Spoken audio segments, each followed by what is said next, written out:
go live and I immediately accidentally muted my own microphone. Hilarious. There we go. Guys, we're older and dumber. Yeah. Yeah, take it away, guys. I just made a post in our Discord too. Oh, hey, there we are. Look at that. Yeah. There we go. So yeah, we're doing an unboxing today. I have my package. It's still sealed. I scratched the label off so nobody can see anybody's personal details. But it's a good idea. I was like, I thought about that like right when I was like getting my little box set up here. I was like, wait a second, I should just maybe scratch all this off so it's not on camera. But so yeah, welcome, folks. We're doing this today, and so I'll do some introductions first because this is new. A, I've never had multiple face cams on my stream ever before, and B, this is quite a fun. I'm glad we're your first. You know? We like it when they're our first. Yeah, and we're pushing some new tech today, and as everybody knows, I often struggles with this, so we'll see how it goes. I'm sure it'll be like somebody pops in like halfway through stream and like all the cameras like just jolt like out of position. Doing introductions, he does know how to stream proper. I know, Illy. I try my best, buddy. So anyway, I'll start with Hunter, since you and I, this is my first time meeting Joey, but this is I mean we've met a few times in the past, and you guys have rated us a lot. So you guys are familiar usernames to at least my chat, but they've never seen your faces before. Definitely shown up in the chat before. Yes. So we'll start with Hunter, and you can talk a little bit about your channel, what you guys do, and also I guess kind of why we're here today. Also, Joey's in the back, just hanging out. My dog is also named Joey, by the way. He turned 10 today. It's his birthday. I've totally forgot about that. Oh, happy birthday, Joey! Hey, Joey, look. There's people looking for you. But oh man. Oh. Pit mix there? Or what? Yeah, so he is a bulldog mixed with a Shar-Pei. So here, Joey, can I see your face for a second? Can you come up here? Come here, buddy. Come here. Oh, that's a good bulldog. Oh, good boy. It's a camera call, buddy. Yeah, so you can see I'm stretching his face here quite a bit. He's got about 4 inches of extra squish on either side, which is. Oh yeah. But no, honestly he's a great mix. He's very affectionate, wonderful dog. He has separation issues, which is oftentimes why he's right here all the time when I'm doing stuff. But he was a rescue. I got him. His 4th birthday present was getting adopted, and now we're hitting your 10-year mark, bud. Yeah. Good job. What a good boy. Yeah. So, anyway, Hunter, off to you. Oh yeah. Dogs, you know. Dogs. Yeah. So hi everybody. I am Hunter, or Voice of Hunter, all over the internet. But I am just one piece of the Older and Dumber crew. That's older, the letter N, dumber. As some people try to do and that doesn't work. It's not and, it's and. It's correct. 'Cause we're lazy Americans. But yeah, so we are a content creation crew. It's kind of a weird thing to say, but we're essentially all just a bunch of creative artists and writers and storytellers and stuff, and we've come together to try and create content that people will enjoy and love, and also just make stuff that we think is fun and to spread that out into the world. But the main reason why we're here today is because we do a live play D&D on Wednesday nights called Coralthea Unboxing and Art, which is based on a homebrew world that we have been playing in for, is it 5 years now? We've been playing together for a longer time. Oh, it's so... We maybe started as a 5? D&D group before that, 2017. Yes. Yeah. But Coralthea, the world, started in 2020. Yeah, so 5 years-ish, yeah. But we did a Kickstarter recently for a graphic novel that is based on our live play, and that is why we are here today, as Zith is going to open up the backer rewards that they got, which super huge thank you, by the way. Anytime. It's amazing, Big and props for the big backing. Oh yeah, and just for like helping spread the word and stuff too. getting Like us out I there. love that. Yeah, I love that rating each other has grown into a friendship. So great.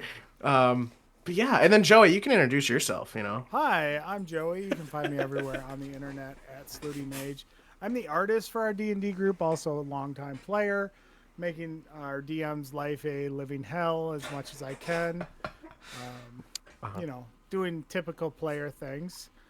But I'm also the artist. I was sort of like the catalyst behind this book that Zith backed us on, wanting to take what we've been doing as the live play and make it more, give it, some media presence. Obviously, we don't have the funding to make an animated series like some of the big boys, but we can make a comic. Anybody can do that. You can make a zine and print it on your local library's photo printer. So anybody can make a comic, and that's the route we took. We kickstarted it was successful, and I think we're all very excited to share it with everybody. Thank you for pointing that out, Ilya.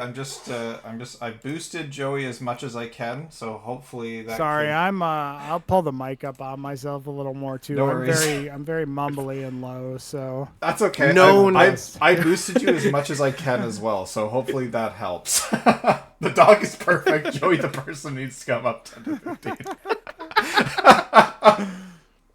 Oh, it's awesome. No, well, and yeah, I think I think the just touching a bit on you guys' art for a bit, because I know when I first jumped on a call with Hunter, we talked a little bit about some of the comics, and I went through a couple of the TikToks with you guys, and I found myself going back and showing them to like my friends and like watching this. I think they're so funny. Like the Verizon commercial one really gets me for some reason. Don't know why. Yeah. But that one, they're just like, oh yeah, that is really cool. And it's like I yell it. May has such a good comedic presence. Like I don't think she appreciates it enough either. So if people want to go in and comment and tell her, but she just brings such this natural sort of precocious, ignorant sort of kid vibe to her play style. And it just works so good. Every time we try to do like a comic or something, they just are always a banger. Yeah, that reminds me of another one of our co-stars that's consistently with us is Swirl, and Swirl's one of my players in one of my groups. She's normally like the quietest, most polite person, and then sometimes she'll just fire off a joke from like way out in left field, and it'll hit so hard, and it'll just knock everybody on their asses laughing. That's great. I love that. Yeah, but yeah. Sorry, go ahead, Hunter. Yeah. Oh no, I was just gonna say, Joey's the artist, man. He's always done amazing stuff, and he ever since I've known this guy, we've known each other for a long time, and he's an amazing artist. But yeah, he's right. He was a big catalyst in the start of this. I don't know if your group has their group artist, but I've definitely been adopted, as our group artist. Did one of the stories in the book that you've got. Well, the book I have that I haven't seen yet. It's still locked in this box. Yes. Responsible for bringing the other players' characters to life and sort of creating those memorable moments and sort of bringing those to life. And I just wanted, the opportunity to expand that and sort of share it with a larger community. Well, and yeah, I think your guys' Kickstarter was wildly successful. Like, when I saw it go up, I was like, wow, you guys are putting together quite the package here, and it's great to bring. You had a lot of artists work on this too, right? Like not just Joey, but there was several artists you partnered with for this. Like how many was like? Yeah, it was. Go ahead, art director. Three others. I was co-art director with our friend Emily Swan, who did one of the chapters in the book, and then we have Joe Hawley and Jeff Munn, who both did chapters as well. Jeff is at Pocket Science Studio. Joe is at mostly on Instagram, but he has a couple of different books, Timberwolves and Pretty, that he independently produces and sells, mostly locally. But I mean, if you search it, you could probably find copies available. Jeff also did our animated intro too. Jeff also did our intro. Yeah, that's cool. I have a couple like There's a few of my players that are musicians, and I know they've been like, we've been thinking about like trying to put together some music and like do like a musical intro for the D&D sessions, and I was like, that'd be really, really cool. And then I feel like I'm like, oh, you know what, we should get some art to go along with that, or like something to go along with that, because right now our intro screen is a little bland. It's just a screenshot of me playing Lethal Company with some friends, with somebody holding up a sign that says stream starting soon. And that's like, hey, it's quick and easy, it's messy, but it does gets the job done. But I know for like our community and what we do, like we have got a lot of talented artists in the Discord, and I've started to work a lot with Kat, who's one of our artists, and she does some awesome stuff. So she did all of my emotes, and she's been working on, I actually think she did like some of the there was an art of my face. It was a really stupid look on one of my faces. Like, I think I was locked into a game and I was doing that thing where it's like, I wasn't actually trying to, like, I wasn't engaging with my audience. I was just, like, really locked in. And I have a really stupid, like, focused look on my face. And somebody screen grabbed it, because of course they do. And then it became art and a meme. And that's now what I use for the channel logo as well. But, yeah, nice.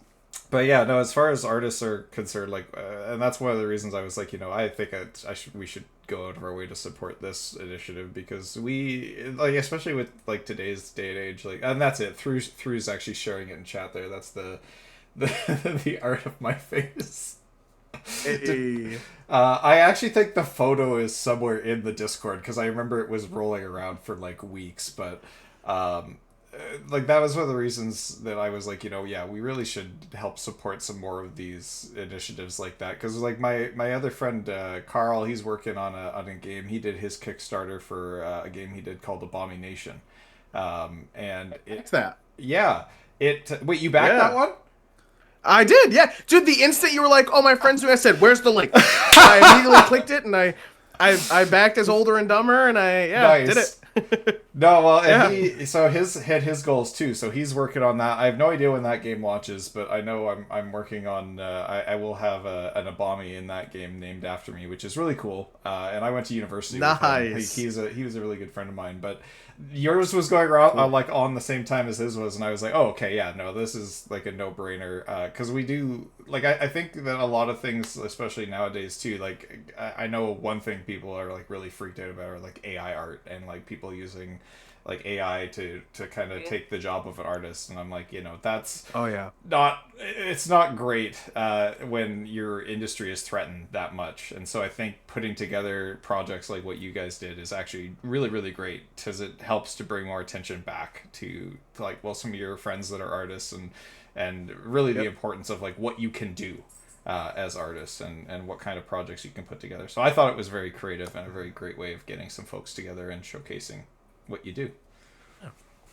Well, honestly, thank you so much. Seriously, it was really big, and I will say too, like, because everybody gets down to the dumps about like the things they create and stuff, but honestly, like when we had come onto your stream and like we were just talking about it and stuff, and like you just looked at it, we were like, man, that's so awesome, like that really makes us feel good.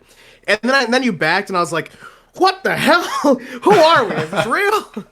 Well, and I was like, yeah, come on the voice call. Let's plug it right now, like, to whoever said it. But that was. I like supporting projects like that. Like I said, I think it's important to put those together and put those out there. And I hope you guys do more stuff like this in the future, because I don't know. I don't know the logistics of it. Planning. I don't know how the logistics of it were, but I'm sure it wasn't easy. But I'm sure that if it's something you do in the future, you'll be sure to let us all know again. Oh yeah, we definitely learned. This one being we learned some tricks. Yeah, has definitely motivated to push us into more. And not only us, but the other team members. Everybody's excited, super excited about it. And we had talked about like, what if we did a bi-yearly one? What if we could do a quarterly one with different teams? Yeah. So we're definitely thinking about it. Yeah, that'd be really cool. Like I actually I didn't even think of that, but like something kind of like a loot crate or something like where you could like do it like over like consistently over time. Like that would be interesting. Ooh. Yeah. It would be cool if we could set up like a subscription kind of thing where it's like, if you guys pay for it all year, we're gonna keep pushing them out, you know, Well, something yeah, crazy then like that. it Yeah. sets something up that can, help keep the artists supported, and it gives you guys, a source of revenue and things to do more with, which is great. So, ideas. Yeah, if we can make it so that everybody just gets to work on what we want to work on without having to go to work, that would be phenomenal. That's the dream, right? That's why. Big time dream. Like I know, we're all still relatively small as far as streamers go, but honestly, like that's something that I've noticed. Like, and I've said, like I'm 3 years into doing this now, and it's like I make a little bit of money off of it. I think. Like I'm fairly upfront about it. I think like last year with the amount of streaming I did, I made just shy of like $2,500 from it. But it's like, okay, I got to play video games with my friends for a year, and I made $2,500. Like that to me is a hobby worth doing. Hell yeah. And it's like, it's not even really like about, because like when you're small at this point too, it's not even really about like, of course we want to make a living at some point, but really it's about like just a little bit helps us to continue doing it without having so much stress on our shoulders of not being able to pay to have fun. You know what I mean? So it's like that sort of support really helps keep it going. Yeah, exactly. And that's kind of what I like about it too, is that, hey, I've made so many new friends and so many new connections from doing this over the last 3 years. And I mean, everybody I've met through streaming has been phenomenal. I've met people all over the world. Phenomenon. But I met people from all over the world, and even like in February this year, we did a fundraiser for Joey's knee because he's old. Is he even there? He's gone. He disappeared while I wasn't looking. No! He got his new knee and now he's quick. He got his new knee and he left. But we did a fundraiser for him, and I wouldn't have been able to do something like that without meeting all the awesome people that we've met through streaming, and just talking with new folks, and like you guys and other folks, like people that we would have never met otherwise. And so I feel like the more things that we do with the new friends that we meet, the better we all do, and the more people we all reach with the funny stuff that we do. So what now you're distracting me, Joey. What are you Hunter is trying to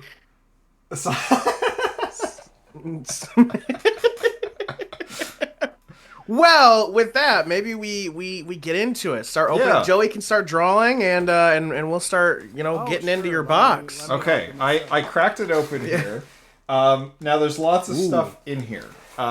Is there anything? Oh yeah. Is there anything in particular I should start with or try to start with? I would say opinion? Maybe there's a tube on your left that has this box prints thing? in it. Yeah, the little box. Yeah. Okay. We can start with that if you'd like. Now, be careful when you're pulling stuff out. If you can get it to just open like from the sides, do that. But I don't think you can. I think it's glued. But when you're pulling them out, just because we kind of went a little overboard and gave you a lot, more than what more than what came with the backer, because we like you. But you should be able to get them out of there. But I would definitely get. I did get it. I did get it to side open, so we should be okay. Oh, cool. So I would definitely get yourself some frames, because I think shipping it to Canada probably made them stay in that position. Okay. So you may want some frames to get those back flat, but we hope you like them. So you got your ones that you were promised, and on pretty heavy paper normally. Okay. Yeah. All right. Well, I'll pull them off the roll here one at a time, and I'll show them to the camera, and then you guys can talk about what each of these are. Yeah, we'll go back and forth. So I'll do the first one so Joey can get started on his stuff, and then he can do the second one. We'll go back and forth. All right, I've got the first one up here, and this looks like a full party picture. Oh, is it the first party print? Hey, it is. It's the first party print. So that's our very first party print. That was made. It was made last year's Twin Tiers Comic-Con, which is like our big show every year that we do. Okay. That's like it's our home local show. But that was the very first party print we did after we had, what did we have? Maybe 4 or 6 episodes out by that time. No, we had more than that because if it was for last year's show, we were, only 52. Yeah, 6 episodes. Let's go with that. Yeah, it'd be about it was about like 4 or 6 episodes in, and we got that out for Twin Tiers Comic Con to show off the party, and it's a very early rendition, and you can tell it's early on because everybody is in their first outfits. They're in like so these are the gear. outfits. Correct. This is everybody's like starting outfit gear. So like this is first ever journey representation of them coming together and showing off very tiny bits about like who each person is. So you've got Fizzy in the front. He's always like ready and prepared. He's got his big wrench on his back. You can see the handle on his behind his shoulder, and then the bottom of the wrench near his waist. And then he's got his little buddy that he's holding. You should see it branded on his on the shaft. Yeah, my little buddy. Yep. Yep. And then you've without getting a zoom in. Without getting too much of a glare. The label right there.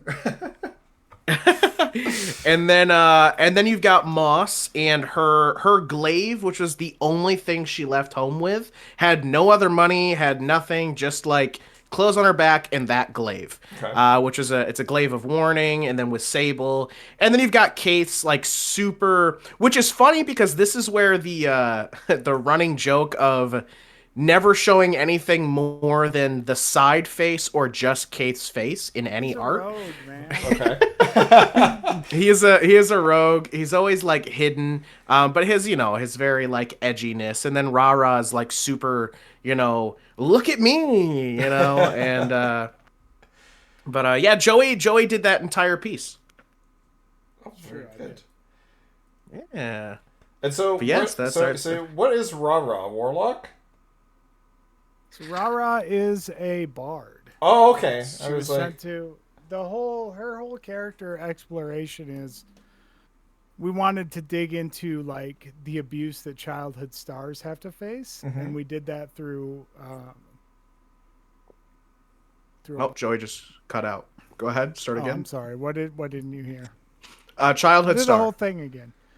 We wanted to unpack what it means to be a childhood star and the trauma that comes along with that. And it lets me play a very wicked stepmother to the Disney princess kind of character, which is a lot of fun for me. And I think we're about to get into that storyline. We just sort of crossed that threshold to the larger world. So just about. But she is a cursed person that exists in a world where curses were supposed to be abolished. So. Oh, okay, yeah. I think I remember Hunter, your and I conversation. We touched on that a little bit for your world. Yes, we did. In terms of how that works. So, okay, I'm gonna put that one down. Oh yes, the born an orphan rogue. Yes, Illy. the born an orphan trope. And I see you redeem check on Crazy her Kate. Her parents say that. Sorry, go ahead. All she knows is that her parents say that she's their daughter. So, and she was cursed at birth. We'll find out more as the campaign goes on, I'm sure. But they're very human, and she's very much a bat. So. I was gonna say that's. Oh goodness. Cursed at birth. Cursed at birth. All right, I'm gonna sneak the next one out here. I was making a joke about getting into the boxes. Oh, and I see you redeem check on Crazy Kate. Kate is in a rehearsal right now, but I will send her a text message after this. Okay. All right. What's next? Let's see here. I'm just gonna put the box on the ground so it gets out of my way. All right. Let me see here. Cool. Yeah. That's a good. And yeah, I definitely will have to get some frames to reflatten these, but. Let's see. I feel like this is more on the trauma side of things. Perfect person to get this one, Joey. Go. It's your cover. Right, so again, we're talking about the abuse that sort of child stars have to face, and how Rara's sort of been this tool for her mother, sort of like a marionetted puppet. That has to go out and sort of build her social status, even though she's like cursed. She's like her mother's very much like, look at this thing that I've been cursed with, I have to suffer with, and she sends her to like the best art schools and stuff to become a dancer. And it's very much a give and take. It's more of a take than give, I should say, between her and her mother, and it eventually forces Rara to run away, and that's how she meets the party and moves forward. But she's very much a marionette, a puppet for her mother to sort of build social status and sort of gain sympathy with the nobles in the city that she's from. And that's what I sort of wanted to invoke with this image, which is the cover image that I did for my my copy of the book. Okay. Yeah, no, I definitely get that. I was like, the second I opened that, I was like, whoa, that's like, that speaks a lot of trauma in here. Well, just hearing the previous iteration of what you were saying, I was like, yeah, no, this definitely jumps immediately to that. Oh yeah, for sure. Amazing piece. Thank you. Okay. Yeah, Joey's all right. He's just good. All right, man. I was like, you know what? As far as like talent goes, like, I tried to do art when I was younger. Could never figure out music for the life of me. I'm real good at talking. Oh, I'm definitely not a music person, which always blew everyone's mind in my social circles because, you're an artist, you should know how to. I'm like, I don't fucking understand any of this. Music is not my thing. It was funny. Like, I was like, you know what? I'm really good at, like, if I were to make myself a D&D character, my charisma score would be like 20. My int would be close to like, 17, 18, somewhere in that ballpark range. Everything else is like really far down. Like, everything else is like average or below. Oh yeah. Oh man. What's next? What do we got here? Let's pop into this one here. Are you sure the int is correct? Actually, yes, Illy. So it may surprise you that Zai is, in fact, he puts on a persona to be a little bit more like an idiot for entertainment purposes. All right. You gotta have a brand. You gotta have a brand. Ken confirms Zai has a wisdom of 6 on a good day. All right. So what am I looking at here?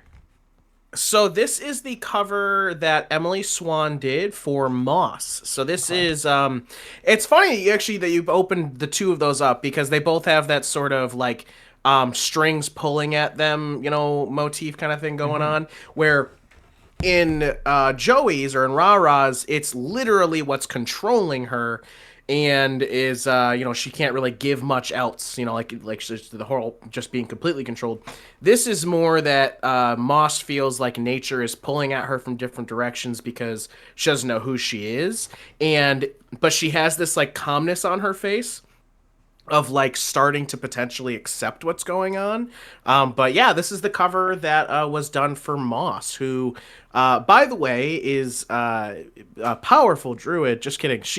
So Moss is a barbarian, but she comes from a druidic clan. What? And wants to be. Okay. and very much wants to be a druid, but is not too good at magic. I was gonna say, this is also not the build of somebody I would suspect to be a barbarian either. Yeah, she's fun. She just is an angry being. Okay. She's very like Beauregard, like muscly. You know what I mean? Okay. Like from the Mighty Nines, like that. Mm-hmm. Yeah. But yeah, that is this piece. I wish Swan was here to talk about it more, but there is stuff for that in the book where she talks. There's some stuff there, but yeah, this is Moss. She's real cool.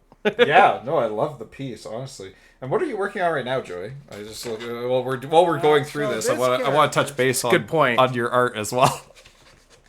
Sure, I'm drawing my character from our Monday home game sessions. Okay. I'm using the Luchador class by Joshua Pacheco from DM's Guild. Okay. She's a Luchador slime girl. Okay. And I'm pretty sure Hunter just killed her last time. This is an in memoriam piece. Hunter? Well, we find out tomorrow. Tomorrow's our...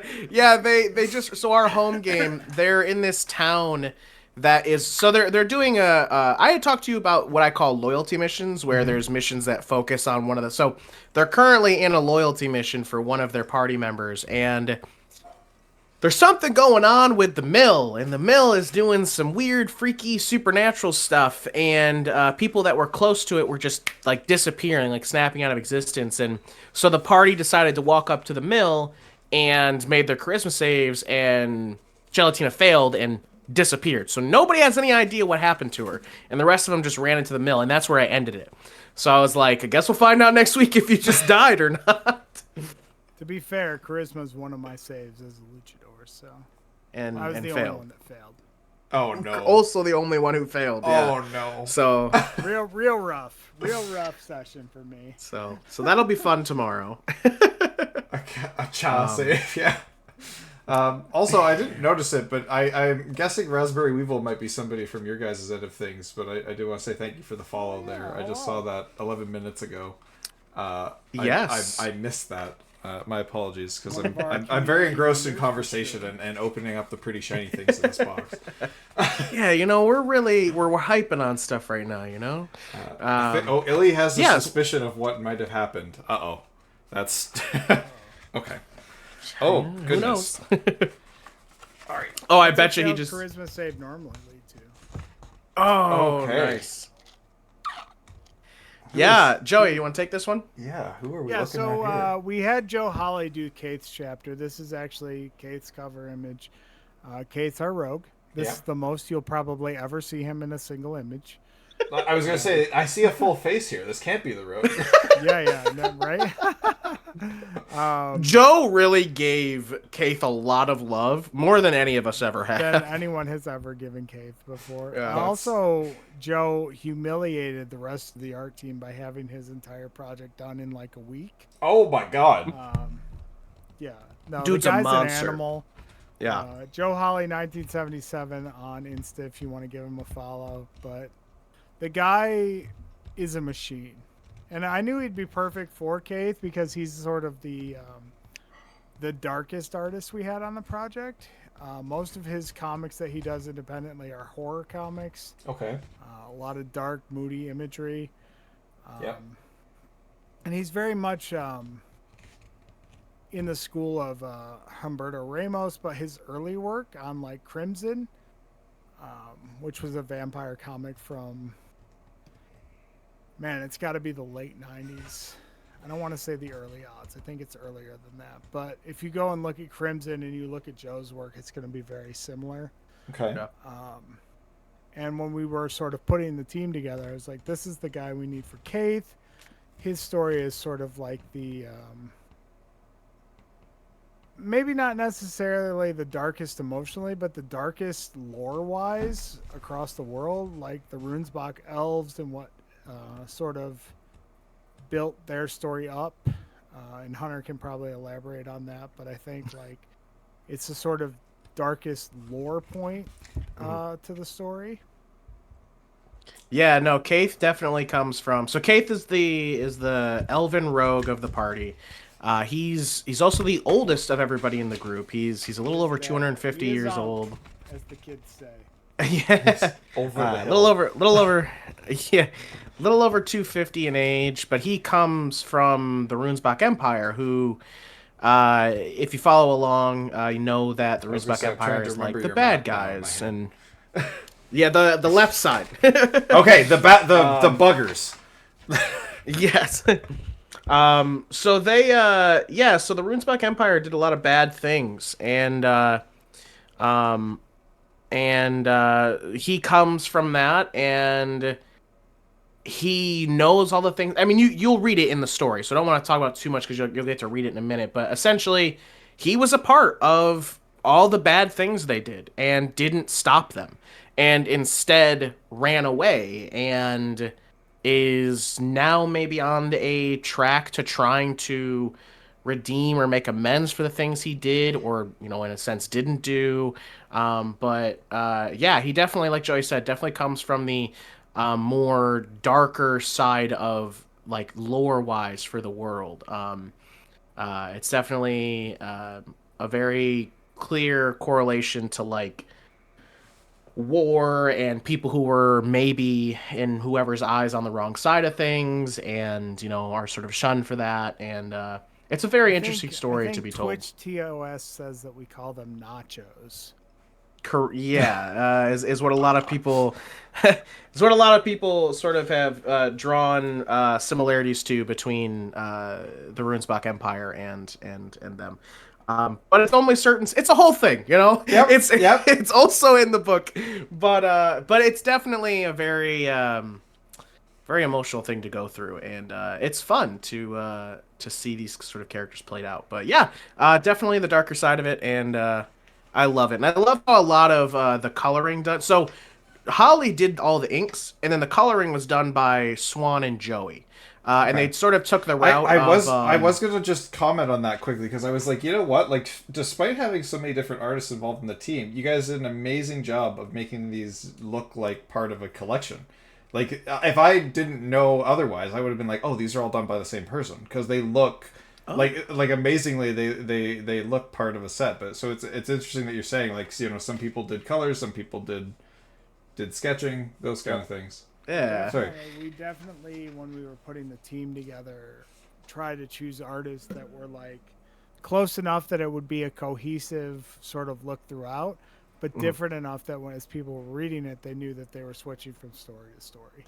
Yeah. Yeah. No, well done. Well done. Yeah.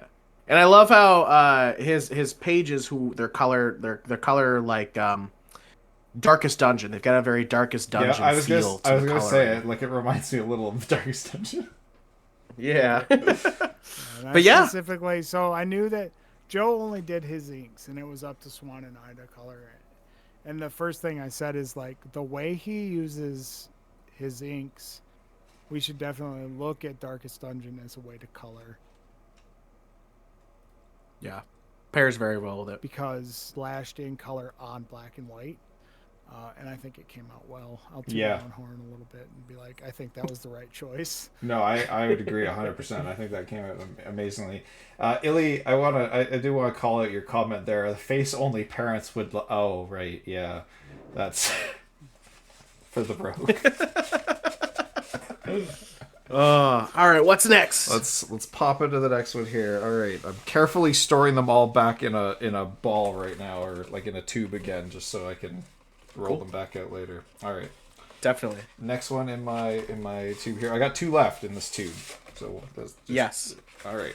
Sounds right. Yeah, I believe we gave you 2 extra prints. Oh my goodness, who's this little guy? Oh, okay, here we go. I was like, I rolled up the first half. I was like, is there anything on here but orange? There it is. It's because Fizzy's only on half of it. Yeah, so Fizzy's short. Yep. He's a gnome. He's a rock gnome specifically. But yeah, so this is Fizzywick Fizzy Fizzbang of the Fizzbangs, the great inventors. Zebra's Fizzbangs. The Zebra's Fizzbangs, yes. So this was done by Jeff Munn. Jeff Munn has a super awesome, unique, like cartoony style that we absolutely love and was perfect for Fizzy because he has that sort of like joyfulness to him.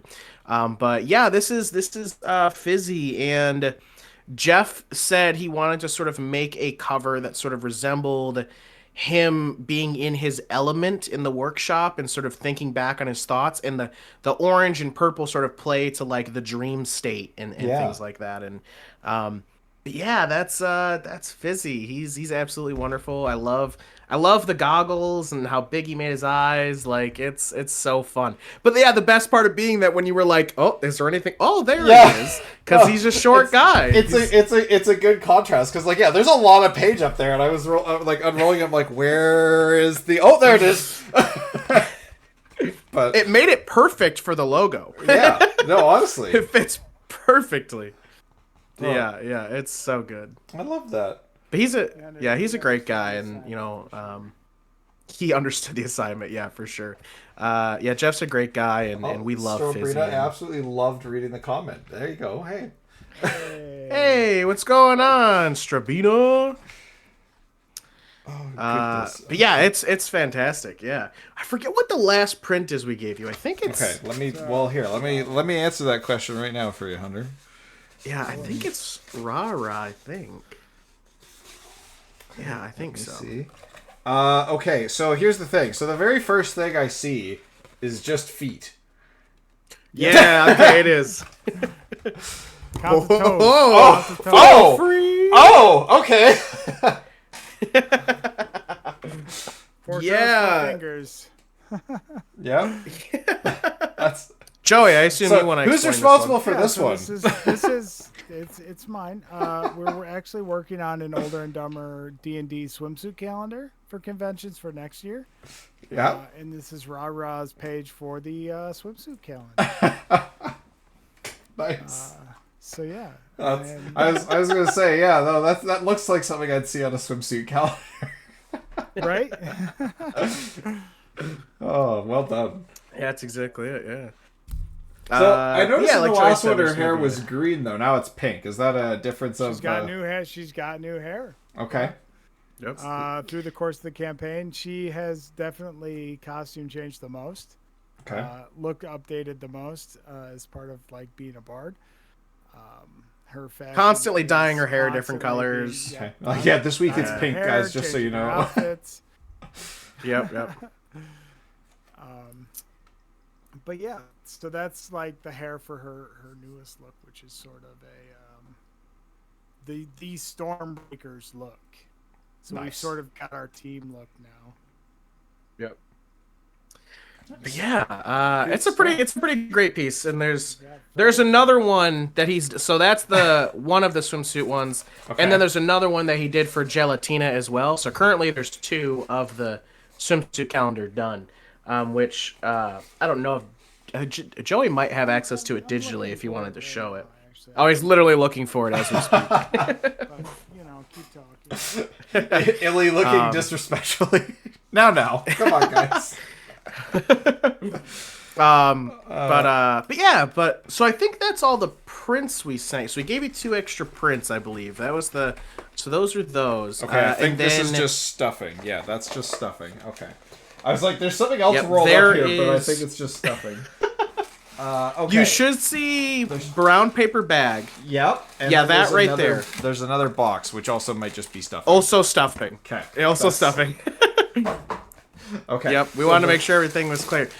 But the that bag is going to have 2 different things in it. So Okay. the bag itself has your books. Okay. And then inside the flap, I put another bag of stuff, little things that we can do next. Is it? Is that this thing that says Zyth on it? Nope. I it's- spelled your name wrong, but I needed stuffing. Okay, sorry. So inside. Okay, hold on. Let me. Yeah, the one you have in your hand. Yep. Yeah, if you undo the just- tape, Yep. there's another little bag inside that. Okay. like yes, just I like have- sitting in I the have flap. obtained the little bag. Ah, yes, the little Okay, bag. so do is you want me to obtained. start with the little bag, or you want me to start with the big bag? Oh, start with the little bag for Start with sure. the We'll little get to the bag, big okay. bag in a second. Okay. Yeah, okay, yeah. There alright. should be a bunch of fun goodies in there. Oh my goodness! Oh, hey, there it is. There's Gelatina. That's the other swimsuit model. That's the other. Correct. Nice. And so, which character is this one again? So this is my home game kit. This is your home game one, the slime. The other one that you're also Slime working Girl- on. The the same slime character. girl made luchador. Yep. Yes. Okay, hold on. I'm gonna pull out all the stuff in the tiny bag and put it here first. Okay, hold on. Sure. Yeah, definitely. Did I get it all? I'm gonna try to miss it all because there was some tiny stuff. Okay, no, there's nothing else in there. All right. Okay, so first off, I have an Older and Dumber sticker with a QR code. Yes, you do. Somebody scan that. See where it goes. Oh, where's it gonna go? But I yeah, loved so it. that's our little that's our little Older and Dumber sticker. We figure you can throw that on a water bottle or something if you Yeah. want. But yeah, that takes you to all of our stuff. You like our link tree, and then you can go to all of our things. Get it in focus so we can. Okay, Ellie, right? Hold on. Wait. I'm doing my best. It's Fighting with the trying. light, It's fighting with the light. Put Hold your on, hand what- behind it. What if I kill the light for a second? Oh No. yeah, that works too Oh, sometimes. it's so close. But I have jittery hands. There, that should be pretty clear. Oh, that's almost there for that's sure. that's about as clear as it can get. Illy, go nuts. Scan. I'm sure we can that's great. put the links to everything in the Discord after this too. Okay. Oh yeah, for sure. So here we go. I'm popping into the next sticker here. Okay, so who is this lovely lady? That is the that's, Slooty Mage. The Slooty Mage. So Slooty. Joey, you must be my- responsible Which- for this then. My mascot, wearing an O&D shirt. I tossed those in for you. Those are little freebies from me. Thank you. But yeah, that's sort of my my little mascot to promote my art sites. Closer to the mic, we can barely hear you, Joey. I'm sorry. Hold on, let me get on it. Yeah, my little Slooty Mage to promote my art sites. In the tradition of anime mage ladies that are slooty.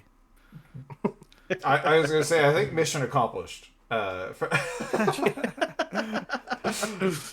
I've got a nice blank wall here. I think I'm gonna find some things to put on a shelf and put some stickers up.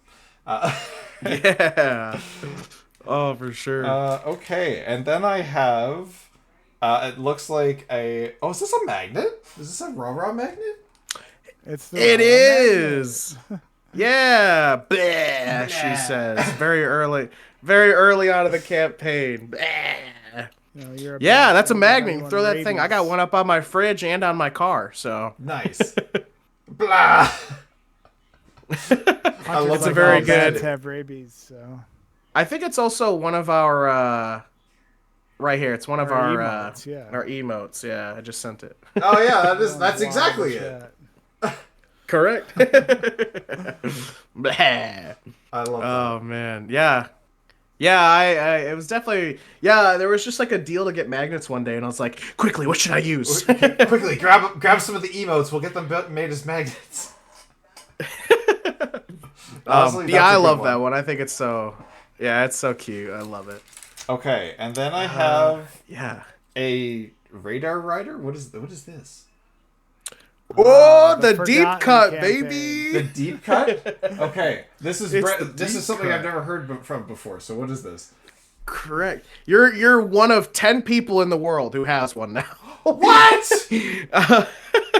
So Radar Rider off-world shipping. Okay. So before this campaign, we played a Starfinder campaign that we did not give as much love to as we did this campaign. Okay. Now, there's still tons of art for it. There's all kinds of stuff. However, we didn't save any of the content. Oh, no. So you cannot watch it anywhere except the very last episode. We turned into a sort of fireside chat. So you can watch us talk about the end of that campaign and things that went on in it and be able to watch a very sped up version of the last episode. But we did a Starfighter campaign about these this ragtag group of heroes. We had Race, which is this guy on the left that Joey's showing you, and Joey played Race. Okay. We had a Kasatha. Joey was a rabbit in the campaign before. As you can tell, he likes to play animals.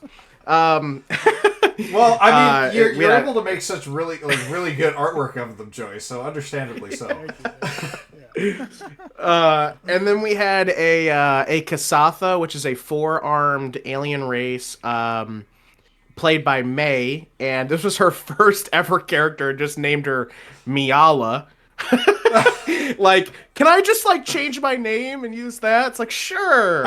But that was Miala. And then alongside Miala, we had Carter's character, Belle, who was a like country western elf again. So he's played an elf twice now. Which I'm sure. Doc Holliday from Tombstone. Yep, there's I like Belle. that. Yeah. And then last we had David, who played oh my gosh, his full name was an acronym, and now Shaylin, thank you. Oh, yes, okay. And what was Shaylin the the acronym android. for? Testing really memories now. long. Something about like A 6-word acronym. yeah, it was really long. I can't remember the whole thing. But yeah, it was a super fun. It was our first live like record or live broadcasted RPG. It was Starfinder, so it's a different system. It's not 5e. I don't know if you've played Starfinder at all, but it's a futuristic world. I've heard the name before, but I haven't played it myself. Yeah, it's a lot of fun. It's really good. But yeah, we played this campaign for a while. I loved it. We did 77 sessions. There was a specific story I wanted. It was supposed to be a little bit shorter than that, but it ended up going to 77 sessions. There was a very specific story I wanted to tell that everybody put in for, and we finished it. But we didn't really record them. But it was really fun because the first time for all four of the players to really start getting to know each other's playstyle. So when we went into Coralthea Waking Fates, a lot of that was sort of pre-established, which was great. But yeah, it's set in the future, and Radar Rider is the ship that they had. It's what they named their ship. And they were also called the Midnight Riders. So Radar Riders, Midnight Riders was their group name. And then, the whole story started off as they're space truckers. So they truck things from planet to planet, and that's why they are Radar Rider Off-World Shipping. But that was the brand logo for them, and there's only 10 of those in the world. So well, thank you. I'm honored. I was gonna say I wasn't expecting anything like that, but that's amazing. Thank you guys so much. Of course. Yeah, it's great because it's definitely one of our first things we did together, and it's honestly still a love of ours. We loved doing it, and we would love to bring it back in comic form, as Joey's showing you some pages we did for Joey did for some potential stuff, but hasn't quite gone anywhere yet, but maybe it will, We'll keep our eyes open then. I have a spare nail that's sticking out of my wall. I now know what I'm hanging on it. Yeah. Oh man. But yeah, it's a deep cut. But like I said, there's on our YouTube channel, there's a nice little episode that wraps up that campaign and talks about it, and you get to see the ending. So it's you don't get to see any of the stuff beforehand, but it's certainly a lot of fun. Maybe they encounter the Coralthea group, says Strawberryna. Maybe. I don't know. Hunter? I've been talking about doing this as a comic too, the before the ride stuff, and expanding it to be a full thing. Yeah, we might. Yeah. Okay. Speaking of Strawberryna, she was at T2C2 and she cosplayed Rara this year. Oh, awesome! Cool. Yeah. So you guys have people actually cosplaying some of your characters, which is amazing. Dude, Joey was over the moon. He was like, yeah, it was really cool. Yeah, people really came and showed out for us this year at T2C2, which was really awesome. If I share the photo, we'll see what they say. Well, we're waiting on a response there. Yes. I have something called the Coralthea Waking Fates sticker pack. It's a mystery sticker pack. Yeah. Okay. Correct. So these are also the emotes on our Twitch. So it's the 4 little nice little what are they called, Joey? They're not chibi. They're Tsums. Yeah, they're Tsum faces of each of the characters. Okay. And it's a mystery pack because there is a mystery D20 in every pack. Okay. And the chase die is a dice that has a dragon eye in it that moves, looks at you. So if you get that one, then you got one. But there's also other dice. So. Oh, that's amazing! Here's.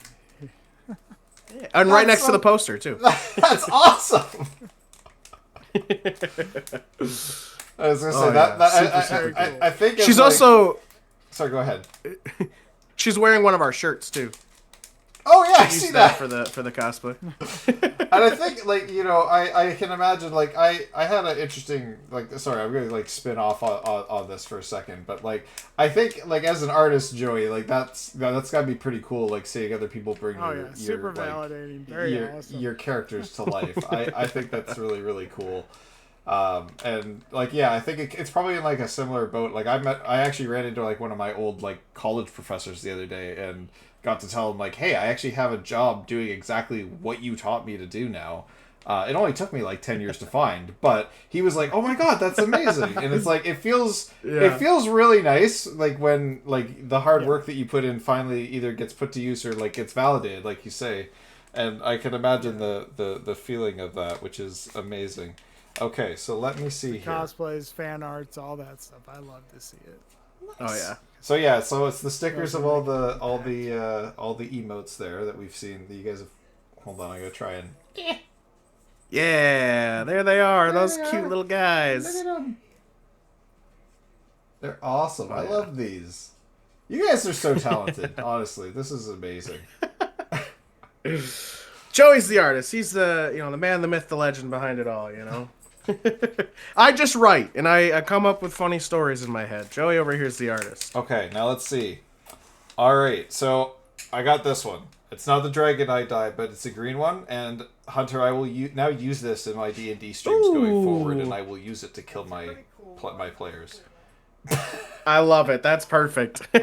Oh, that's one of the multicolors with the gold. Yeah, I love those. No, those I like those it. ones are nice. I like those a lot. It's a good color too. It shows up nicely on camera, so that's a good one to have. So you'll see this featured in Wednesday night D&D games. And if I'm ever casting something or doing something that may kill a player, I'm gonna be using this one. Yeah, you're gonna have to do a tracker for every time you roll a natural 20 on it, so that we can see just how much we've ruined your players.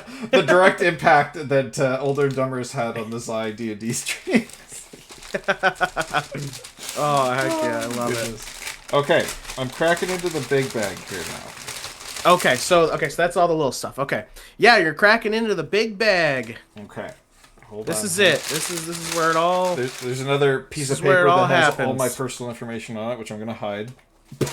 Oh yeah, that's in there. Get rid of that. That's your packing slip. Yep. No, that's fine. She's hidden away now. Okay. So it looks like I have quite a few things in this pile. 5 things? 4 things. That's just cardboard. Okay. Yes. Yep. All right. Okie dokie. Comic backing, one might say. Yes. All right. So we've got some comics here, and these are actually fairly substantial. Yeah. Like as far as comics go. Okay. 58. And there's little things in the back. Yeah, that's your So those are the Kickstarter exclusive sticker set, and that's the Kickstarter exclusive sticker that only the backers got. This one here. And then the one the one you're showing right now. Yeah. Yeah, Moss and Sable just chilling. That's the backer exclusive sticker that only backers got, and then in the back is the sticker set that came for the Kickstarter. Nice. Yeah. Then a nice little letter for you. Okay, hold on. Let me crack open this. So once I open this, comic books lose like 90% of their values, right? That's what they say, but like it's fine. Just keep it nice, But they are resealable a couple of times, so you can put it back in if need be. Well, I definitely want to take the time to read through all these too at some point too, and I know my girlfriend definitely will, and probably my players will want to as well. So hold on here. Let me just see. I'm gonna grab the. Oh no, everything's sticking. Okay, there we go. And so here I'm going to read this out because this is really nice. Dear friend, from the bottom of our hearts, thank you. Your support didn't just help us make a book, you helped us bring a world to life. Every page, every brushstroke, every whispered story exists because of people like you believe that art and storytelling matter, that they connect us, move us, and remind us of the wonder we all share. This project is just the beginning. Because of you, there will be more stories in Coralthea. I'm hoping I'm saying that right. More dreams, nightmares, and adventures waiting to wake.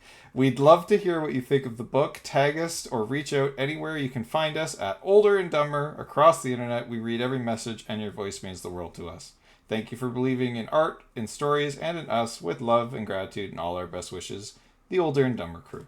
That's really nice, guys. Yeah, thank you. I think that's a very heartfelt message to everybody that backed the project. Yeah. Okay, I'm gonna pull out these stickers. I did a lot of those. Did a lot of heartfelt things that I was like, tears on my keyboard. I love all these. So these are like stickers that can like sit on the edge of things. These ones. Yeah, they're They're peekers. peekers. Look at them. Yeah, love them. And hold on, there's one. Oh, there's a rah-rah one that's hiding. I gotta show. I say yeah. I think it fell out. I Yeah. gotta show rah-rah. I can't open. Yeah. The light, man. She catches the light. I guess that's the curse of the bard. She just shines It's bright. the bard You know. thing, man. It's Shine bright. oh goodness. Okay, here we go. Just shines bright. Put the stickers there. Okay, so yeah, like, and I guess we'll get into a couple of the comics here because I do. Oh my god, how much art was? Holy guys. Oh my god. You want to read the back of the book? That's my favorite part is the back of the book. Okay, okay. So this is for. So are each of the backs different? No, the backs. No, the backs are all the same. Cover. Okay, hold on. So Yeah. Each artist got their own cover. Yes. Okay. Right. Yeah. Okay. So when the gods disappeared, they left a world healed of curses but lost without direction. Now, the Stormbreakers, heroes by chance and bound by fate, fight to survive both the threats before them and the nightmares of their past. Coralthea Waking Nightmares and Forgotten Fates is a stunning anthology of dark fantasy tales, each brought to life by a different artist's unique vision. Step into the dreams, memories, and terrors of 4 heroes as they battle inner demons, relive haunting histories, and confront the choices that shape them. Adventurous, evocative, and beautifully illustrated, this book is more than a comic. It is a window into a living world where every page brings you closer to the heart of Coralthea. The adventure continues. Again, very well written. Thank you. There you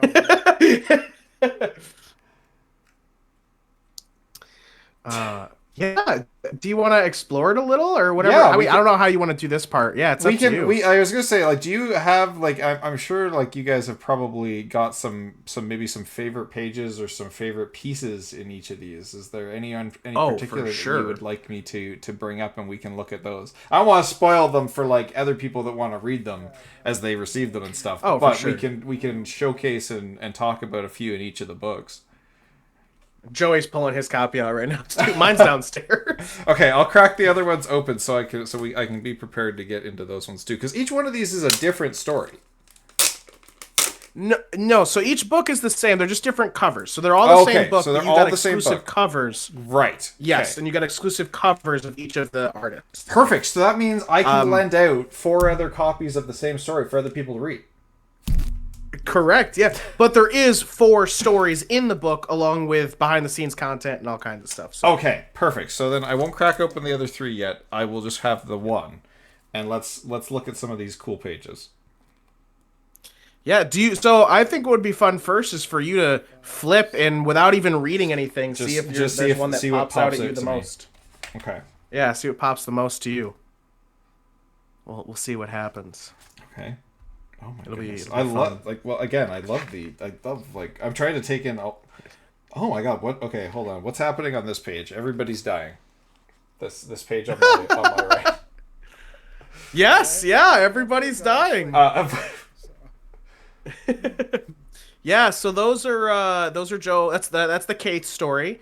Like we said, very very dark. Yeah. Yeah. So in Kate's nightmare, he sees his friends dying around him, and it's a sort of it's a portion of his brain telling him that like you're the reason people die. You're the reason. It's because you are who you are. You're a coward. Everyone will die around you, no matter who you care about. Is like what this part of his nightmare is. Yeah. Okay. But then, as you move forward, different things happen. But that's the part in that nightmare where he just sees, all this stuff happen, and then he gets pulled in by. Yeah, he gets pulled in by the darkness and is trying to fight against it, and then eventually does, and then is shown that he could potentially have a new way of doing things. And then we go into Moss's story. Okay. Yeah. All done by Emily Schwann.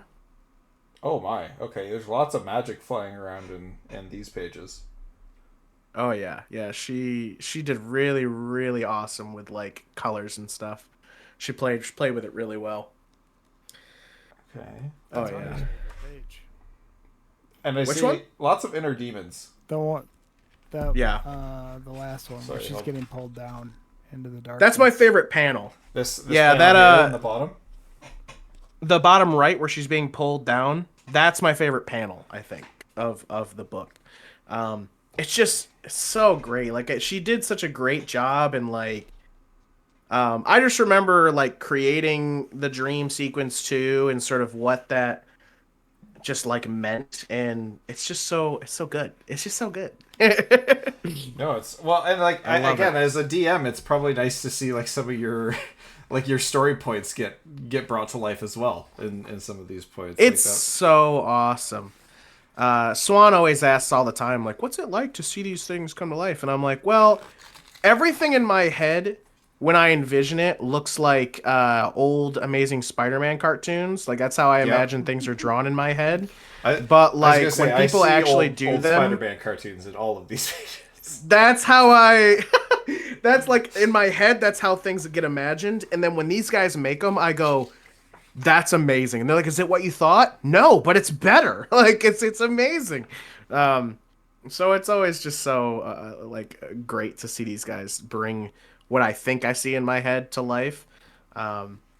It's so amazing. And then I do want to point out, I do like how the next page, when it looks like we're jumping into Ravra's section here, it's all just a bunch of noises. Yeah. Rara's That suffering 2-page some, spread. some broken ribs at that point in the story. Yeah, it's all just Yep. all just noises. The first few pages. Yeah, I love it. I love it. Oh, is this the this must be a bit about the trauma and working with the mother here. This first bit here that I'm looking at. Working art with the school. school she went to. Yeah. the art Oh, school. okay. Yeah. You do see her mother in there though. Okay, hold on. At some see if I point, can- near see if I can- she comes up.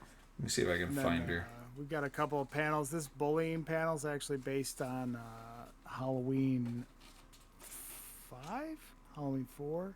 Jamie's mommy's a mummy.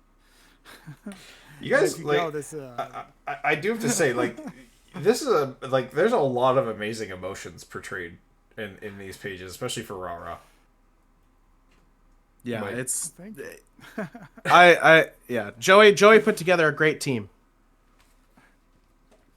No, like it's Oh, yeah, like even like I said, I'm just doing a light skim right now, and I will do a full read of this this later. But my God, like Yeah, just for the sure. images alone, you can see. And her you said her mother's human, right? I think I found her mother. Does she look Mother like and a father bitch? are both human. Yes, yeah. If you imagine her as your stepmom, that's her. Oh my gosh. So I am curious, time. and I mean, like so obviously Rara's a bat. Her parents are both humans. Cursed.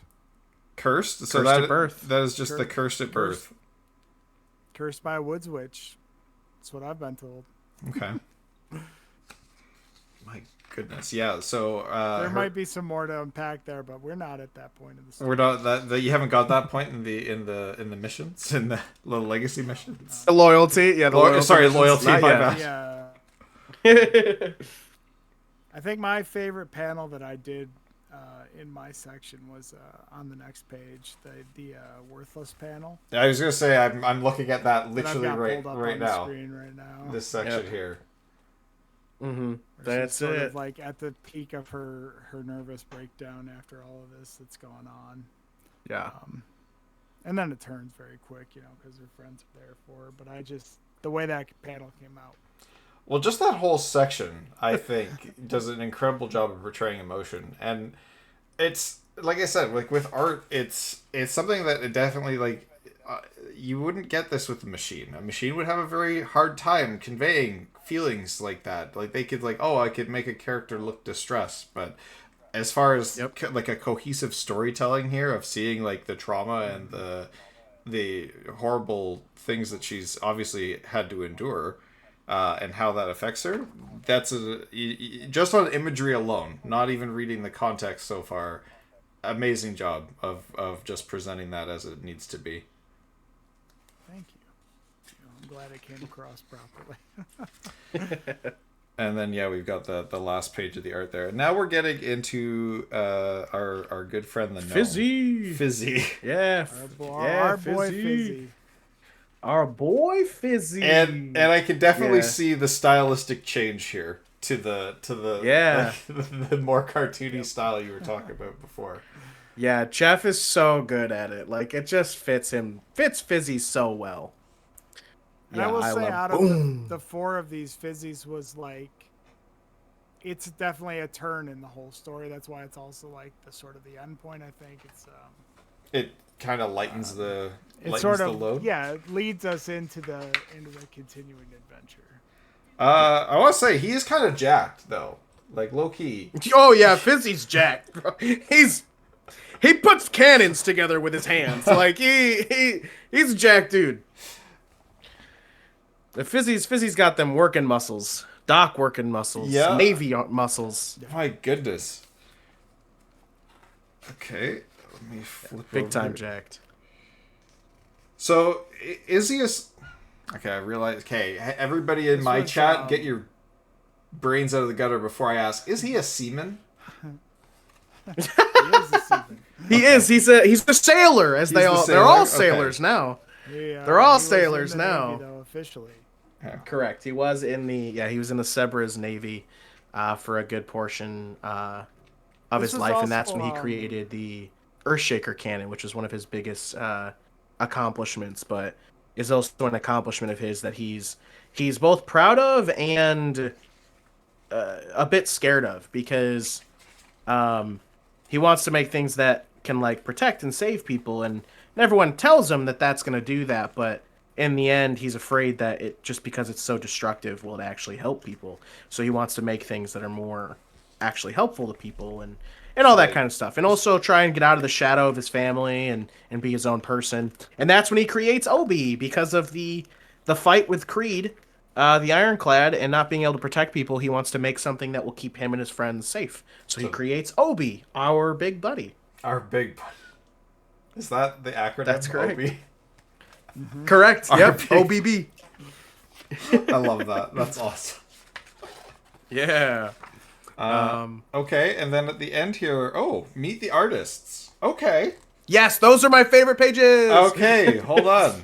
Let's have a look-see here. Yeah, you get a meet the artist, and then the character they did. Yeah, and so stat left side is that's the stylized character sheet. You get, so meet the artist on the left, everything about them and some sketches and like their progress. Then the right side, top half is stylized character sheet, bottom half is their backstory, lore about where they're from, and then an inner monologue. And the reason why we put inner monologue, one, it's to give you a little more insight into who that character is. But in our games, every session, every player gets what's called an inner monologue. If you do a role that you aren't happy with, you can give me an inner monologue, and if it's good enough, I let you roll again. So that's sort of the tie-in to our live play, is that, like, you know, so essentially it's like when you're watching like the superhero cartoons or a movie or whatever, and they're like, oh no, anime. What am I gonna do? Big anime feels like the things in the back of their head when like something's going wrong. I have to save them. It's for my sister. How is she ever gonna be able to see again? And then because of that, you defaulted to Joey from Yu-Gi-Oh. Big time Yu-Gi-Oh, you know, and then you get to re-roll if it's good enough. If it's bad, then I'm like, sorry, you don't get the surgery use. Yeah. If I lose, how am I gonna do that? And you get to re-roll. So okay, I like that. I was gonna say I might adapt something like that for my guys there, Hunter. It's pretty great because they screw up rolls on the reg. So I need to I feel like I need to give them something, because there are times where I'm like, man, your dice are just gonna kill you. Oh yeah. And also the character sheet is based on, at that time, what level they were. Okay. So when they had those dreams and stuff, they became level 3. So that's their sheets of when they were level 3. They were level 3. I also kind of like this too, because like I mean there are different like ways of doing things, and like if anybody ever wanted to like run a one shot of like your world or your story, they're like, hey, I can just steal these characters and run a one shot in Coralthea, and like they're already there. Like, so if you have like fans that are like wanting to cosplay your characters, maybe they want to play your characters in like their own little one shot campaign somewhere. It kind of gives them a nice way to do that and see what they might have had access to and like give them a starting point too. Well, yeah, when we one of our stretch goals was to create a one shot within one shot Coralthea. So module. that, well, yeah. So we're that currently still putting it. Yeah, so it's currently still it did not come out with everything. So we're still making it. I would hope that we can release it by like early 2026. That would be the hope. Within Q1, and then everyone will get it and they can run their own game. The idea is that it will be around Tapas, which is where the campaign takes place. Yeah. So yeah, you'll be able to run around and do stuff in that portion of the world. So yeah. Nice. And I do want to just kind of jump into that for a second, because when Hunter and I were on a call earlier, like I guess last month or so, and I got to see the back end of how your world works and how you're able to click into things and see it. I thought that is the most unique and interesting way to world build. And kudos to you, Hunter, for putting that together and designing games that way, because that is one thing that I admittedly as a DM struggle with, is like trying to make like a city feel real, and you've got it set up where like you're like, I'm trying to explain this from like my outside perspective looking in, but for players out there, like he's got it set up where like they're sitting in there and they're able to actually click into a city, see what kind of shops are available, what kind of different people there are available to talk with and a player can go and do this independently on their own, from what I understood of you showing me, while you're storytelling. So while you're storytelling, a player can be exploring the city at their own free will, which I think is incredible, because that's not like, that's a feeling that you would like your player to have in a role-playing game, but it's not necessarily something that's easy to like narrate. But setting it up the way you have is really unique. So if you want to, can you talk about that for a little bit and how like you go about doing that? Because I find that to be really interesting. Then I'll pop back into this page here. Sure. Yeah. So, it's essentially kind of like creating a man. What were those video games called? It's kind of just like a point and click video game sort of setup. So I have the map of wherever they are, and depending on where we are in the story, you know, you give an image of things that are going on. And then on top of that layer, I create icons that are clickable within Roll20. Now, it is a bit of like code setup you have to do, but it's not too difficult. Once you figure it out, it's simple to just keep replicating and doing for different things. So you have the map, like you would regularly look at like, I don't know, like a Google map, right? And like the businesses and stuff, you can click on them and then it goes deeper. That's essentially what like I've created. And the fun part about it is in every city, they essentially get the same thing. There will always be like a quest board and shops and a tavern. So like when I'm talking and doing story building, or when the greatest part for it is that people can stay interactive with what's going on, because let's say Rara and Fizzy are doing something and Kaith and Moss have to just like wait for their turn. While they're waiting, they're sitting and clicking around and learning things, so they can be like, when I go, all right, Kaith and Moss, what are you doing? Oh, well, we're going to go to blank because I heard they have blank, you know, whatever it is. But the other fun part I love about doing this is that because I say, guys, roam however you want, I hide stuff. So like if they want to know what quests there are, they got to go click it. I don't just say, "Oh yeah, these quests are there." I said, "Go click the quest board. Go see if there's anything there." Is there anything there? Oh, well, there you go. Yeah. And then they can click into it and see each quest, and then the same thing for shops. Like they're like, "Well, I want to go to." All right, cool. Well, let's go head over to the shop then. Click the shop. Right there's their inventory. Click that, gives you their whole inventory and how much each thing is and what's left and like all that different stuff. So yeah, it's just it's like a point-click video game sort of thing, like a storytelling book where you can just sort of click it and then it sends to the chat. And the great thing is too is like you were saying, is that people can do it on their own and it doesn't bog up the chat because it's privately sent to you, so you don't have to like, you know, guys, why is there 40 links in the chat right now? You know what I mean? Like, yeah. No, and I just thought Yeah, it's such a unique, it's a lot of fun. a unique way of world building. Like it blew me away. I don't think I've ever seen another system that's quite like that. Like it's from what I've seen as a player and what a DM has set up. It's a lot of work, and I think it deserves some very hearty recognition, because it definitely would make you as a player feel that you are you are exploring the city at your own volition. Which is like I said, incredibly hard feeling to actually convey during narration. Which is usually more guided. But I think it's incredible the way you got it set up. I just remembered what video games sort of reminded me of like what I did. Did you ever play Battle-On? Ever play that, or Adventure Quest? Oh, Adventure Quest I did. Back in the Disney, Yeah. like there was little houses that you could put your mouse over and it would light up, and then you could click it and then go into it. It's just like that. You know what I mean? Like it's that's like sort of the idea. Old But school point and click adventure. yeah, but I will say, and I think the big reason why I moved to doing it was because as a DM, you've got so much information going on in your head. Yeah. Like there's so many things you're having to like worry about at a time. And this sort of allows me to have a file organizer while making it fun. Yeah. Like, so I essentially get to, organize my files, but they get to play with them, and it's interactive. So I think it makes remembering things a little easier, and like easily accessible, which is nice. So yeah. So one part organization for me, second part, oh yeah, I guess you guys can do something fun with it. Yeah. So yeah, it's a lot of fun. I love it. And so Joey, you've got some more art up here. I don't think was this one in the book? I was gonna say I don't recall it on. But this was our main campaign image though. Oh, okay. As we were running things. Yeah. This was supposed to be for a different program where we did sort of an after show, sort of a talk after the adventure that we didn't really ever develop. Yep. So we did 3 episodes. Something. Occasionally we'd record one, but it's definitely not a true after show. Yeah, we didn't. We lost the person who we were trying to do as our host, and so we'll figure it out at some point. But I would love to get back to it. Work on it, yeah.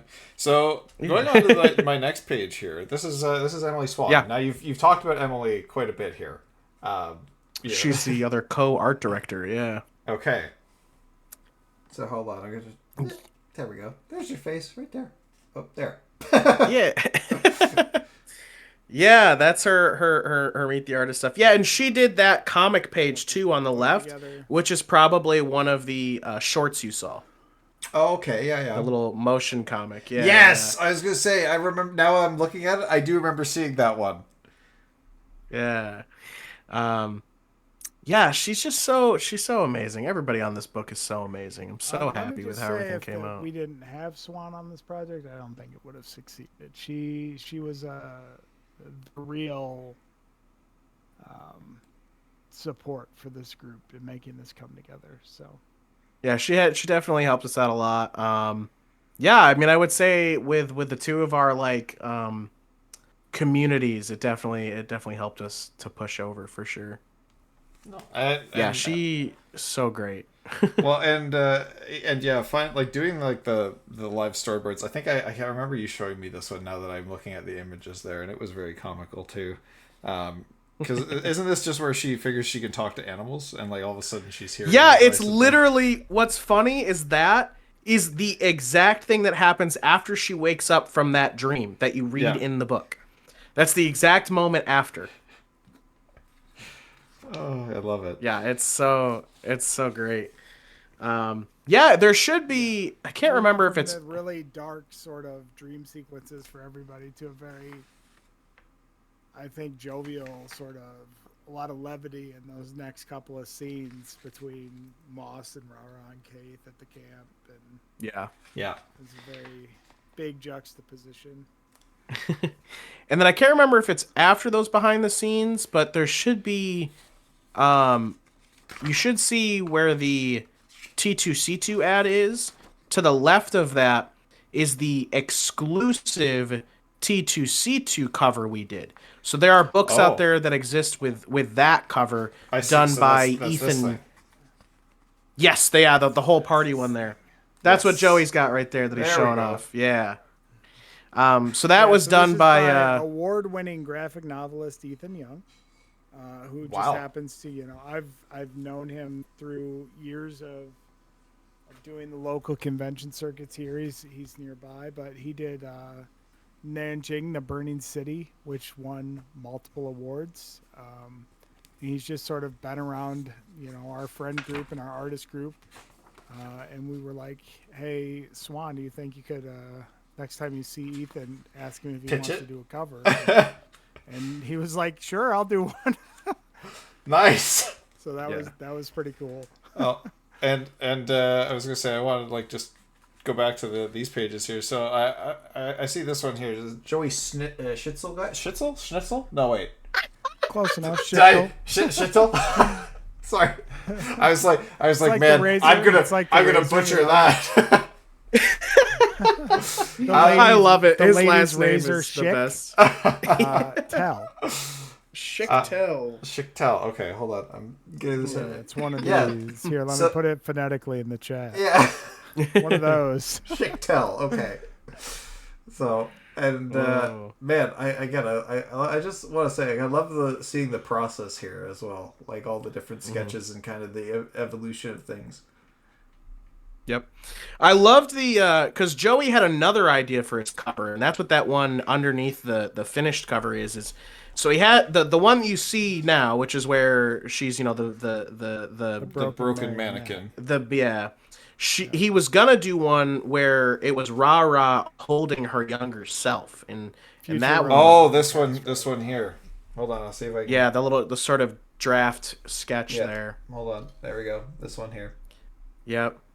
Yeah, I was really because when we first started doing stuff, I was like, "Oh, what are you working on?" He's like, "This is what I've got so far." I was like, "Oh shit, okay." And then when he came back and was like, "So this is my cover," I said, Yeah, I "That's didn't not like at that all other what one. you did." I'm like, "That's completely different." Yeah, it's great. I stuff. think either one. Did you ever finish that piece, Joey, or did you just kind of leave it as is? It's at that stage still. Yeah. I might finish it at some point. Because Maybe if I we do a more hopeful story at some point, I'll bring Use it that back. one instead. yeah. No, it was. I think both would have been phenomenal, but I love the one that you went with. The one you went with has a lot of symbolism to it. For sure. And then our final. I love page those pages too. Yeah, go. for Jeff. It's yes, Jeff. Jeffrey. Sorry, there we go. Yeah, there's a little screenshot of two screenshots of the animated intro he did too. Oh, Yeah, I love up that. here? These two? The dragon Yeah. and the party there in the middle Yep. of the page. Yeah. That's two screenshots from the intro. Yeah. Those look Yeah. awesome. So I was gonna say he's- I don't actually think I've seen the animated intro. Oh my Oh my goodness. God, Hunter, play it. You've got the video. Oh yeah, but Let me get my stream out of here and replace it with your stream. Okay, hold on a That might second work. before you do I that. think Let me that's pull gonna it. break everything. Let me pull it up before you do it. We'll see. Pull it up. Yeah, and that way nothing breaks too much. Where is it? It'll Official be funny because you guys intro. will offset for probably like 30 seconds and then it'll maybe hopefully reset. Watch. back, Let's break everything live, and watch as I struggle to fix it. It's okay. I'm ready when you are. All right, I'm All right. on my stream. Starting mine. Oh, I think it worked. Oh wow! Wait, yeah. Hold on. Watch stream. Oh wait, what's happening? Shit, Click. Yep, click and then click again, and then that should bring it to all four of us again. Oh no, it's not showing again. Oh wait, no. Here we go. I think. I did it. It works. Maybe. Hunter, Yeah, there we It's go. intro. Okay. All right, Yes. Okay. There we go. We commissioned Jeff to do this intro first before we had any plans for the comic. Okay. And then we Yep. were like, well, we have to bring you back because you did this for us. So you're already like a part of the project. So we definitely need you on board for this. Okay. Volume is good. Okay. Here we go. All right. Let's have a look. See. Stories are untold, forward rise, their fates entwined, brave and bold. Who did the song? Sorry. Through the storm and through the night, Hunter wrote it. we'll come Oh, So I wrote the song. well done. Yeah, Because yeah. I was gonna but we say didn't I make recognize the song. anyway. I've heard the song on one of your TikToks before, but I have not seen this. Yes, yeah, yeah. All right, here, let me. Here. Sorry, continue. You're good. Brave and bold. Through the storm and through the night, we'll carve our path, we'll claim our rights. With hearts of fire and minds so clear, we'll chase our dreams. Our time is here.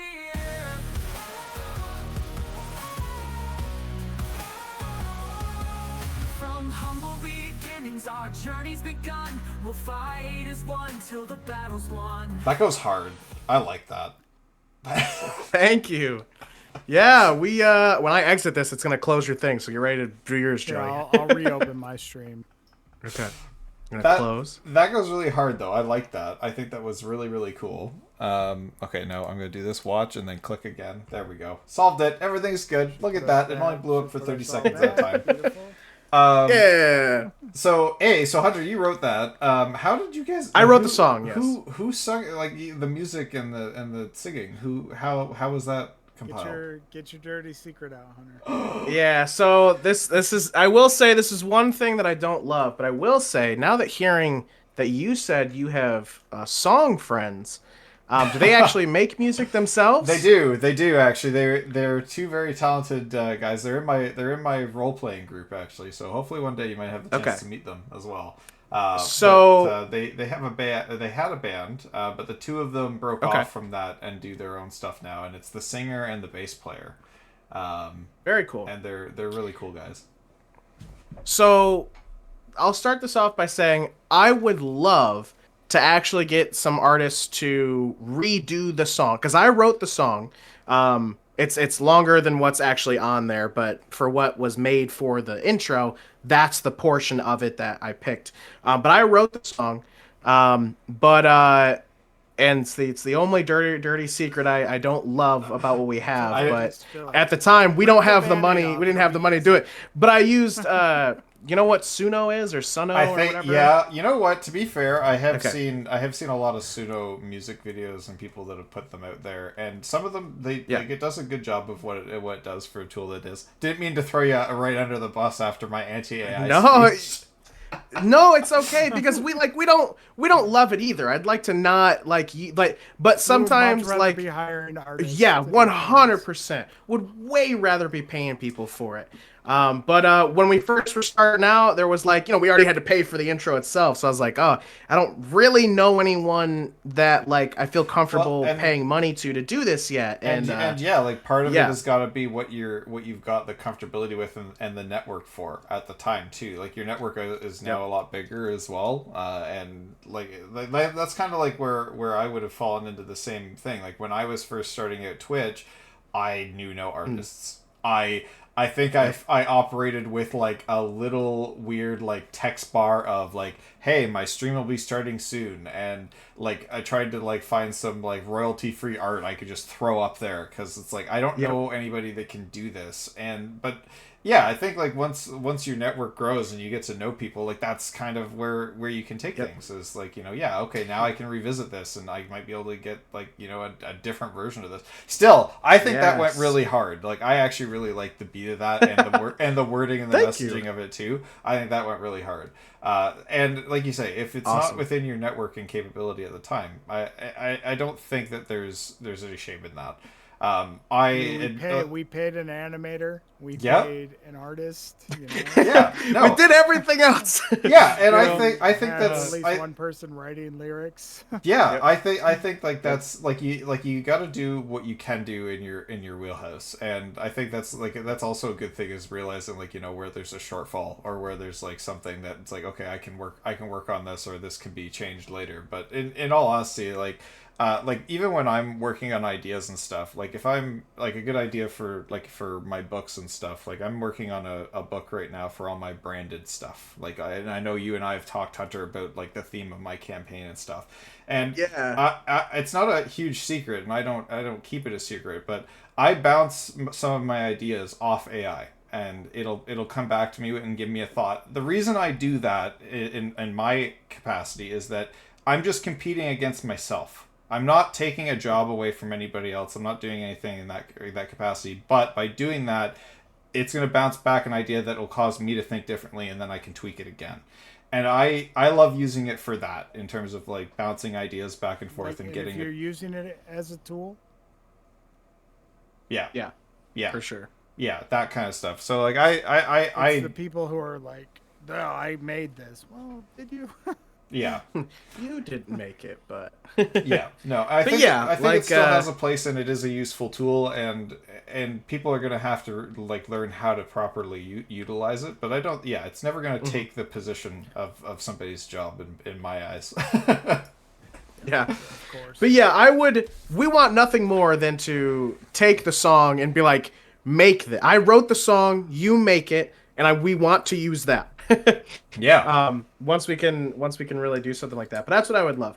But coming from back when I was a younger lad, I was in a little music group myself. So I used to write some music back in the day. As when it fiddle. What? I don't think I used that. I don't know. That was my brother's band. Oh, right. So I had a little bit of background of writing stuff, so I knew I wanted to write what the song was, and so but I'd love to get to a point where we can have someone do it for us. Well, that would be great. And honestly, like it's funny the people that you meet. Like I mean, like I said, I'm a very like my profession is marketing, so I'm a very businessy oriented person. And again, like I'm sure the people that watch my streams are like, Zai is good at business and marketing, but he's a fool and a moron. No, I'm actually kind of smart, guys. But it's contrary to popular belief. Contrary to popular belief, there is more than one brain cell floating between these ears. But it is very interesting, like the people that you meet. Like my girlfriend right now is she is a music theater specialist, and she is a incredibly talented singer. So I'm dating, and like her art is also incredible. So it's like I'm dating like somebody who has complete opposite talents to mine.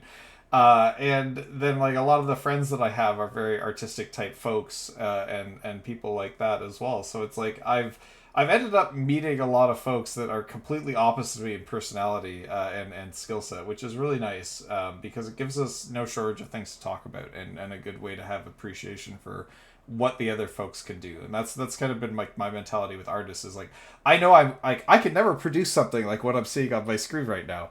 I would never be able to do that, but that gives me way more appreciation for Joey's talent as an artist, looking at like those kind of images and the emotions that they can convey, like that kind of thing. For sure. Yeah, I don't remember where we were. Oh, we got to Jeff's page. That's how we got onto the intro. Yeah, I forgot. Yeah. Sorry. Well, just after that we talked about Ethan Young. Yeah, we talked about. And then there's the sponsorship page. Oh, and then the thank you page, which you're on. Yeah, the thank you page. Somewhere in there, right? Or is it the next page? This one? This next one. Page. That's just the T2C2 page. Yeah.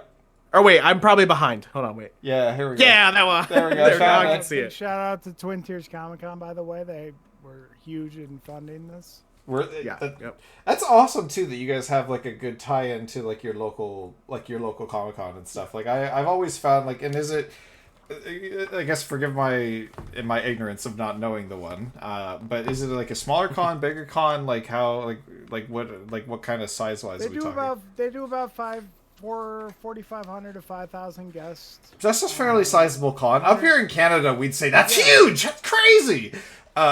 Sorry. 100 to 150, vendors and artists. Okay, so yeah, that's like kind of like I think the equivalent to one of our larger cons. Yeah, it's sort of at capacity for the facility that we have locally. I mean, we'll see what happens in the future, but right now it's like, I mean, the number of ticket buyers could expand slightly, but that's close to what it can max out at. Yeah. So. Yeah. No, that's it's a. Go ahead, Hunter. Sorry. You're good. It's a super fun convention. We love it. We've been doing it for many years, and yeah, like Joey said, we know them really well. We've worked with them for a long time. Been a part of the show creation itself, and when they knew we were doing this and we approached them, we were like, hey, we'd love to if you want to help us, we'll help you and give you books for VIPs. And so they helped back, and it filled 100 VIP bags. So the showrunner of T2C2 is also the owner of Checkpoint, which is our sponsor. a big sponsor for the podcast as well. They, that's where our space is. But no, we know them going way back. We helped them raise a bunch of money for the local food banks this year. We did like a $1,200 check overall after the well done party. So yeah, and that's USD dollars. That's not Canadian Monopoly money, guys. That's actually like real. That's actual like real money. $75,000 in Canada. Yeah, it's not a. What do they call it? They're not called moose dollars. What's the money called? We call our a loonie. Our $1 coin is a loonie because we couldn't come up with something more creative. And guess what the $2 one is, guys? Guess what we call it? A toonie. Yeah. Oh man. That's man. Crazy. No, it is wild, like thinking of the currency differences there. But yeah, no, like that's an incredible amount to do for a fundraiser too. Honestly, like that's amazing. Well done, guys. It's so much fun, and it's all in a night too. So it's like, so what happens is, so the show is Saturday and Sunday. Saturday night is the after party, and we as Older and Dumber host it. And we MC and help host the after party. And during the after party, we have some artists who come and do live art, and then that art is auctioned off that night. Oh wow! Including any other like big ticket items that. So that's all done in a single night. Like no pre-prep or anything. It's all done there and sold there. From like 7 o'clock to 10 o'clock. That's awesome. Yep. That is phenomenal. And it's all art so as people come into the party, there's 2 bins or like bags. One says character, one says action. So every person who comes in writes a character down and writes an action down. And then as I'm emceeing and I'm like, all right, everybody, you've all had a bunch of drinks and we're all getting drunk. Let's start doing some drawings. And whatever artists are on for that round, I draw a character, I draw an action, and they have to draw that. However, It is an after dark party, so it does tend to get a little, after dark. Oh, so it's more like the rah swimsuit arts that we're. Yes, exactly. And we had a lot of our fans were there too. So somebody put Rah and Moss as characters.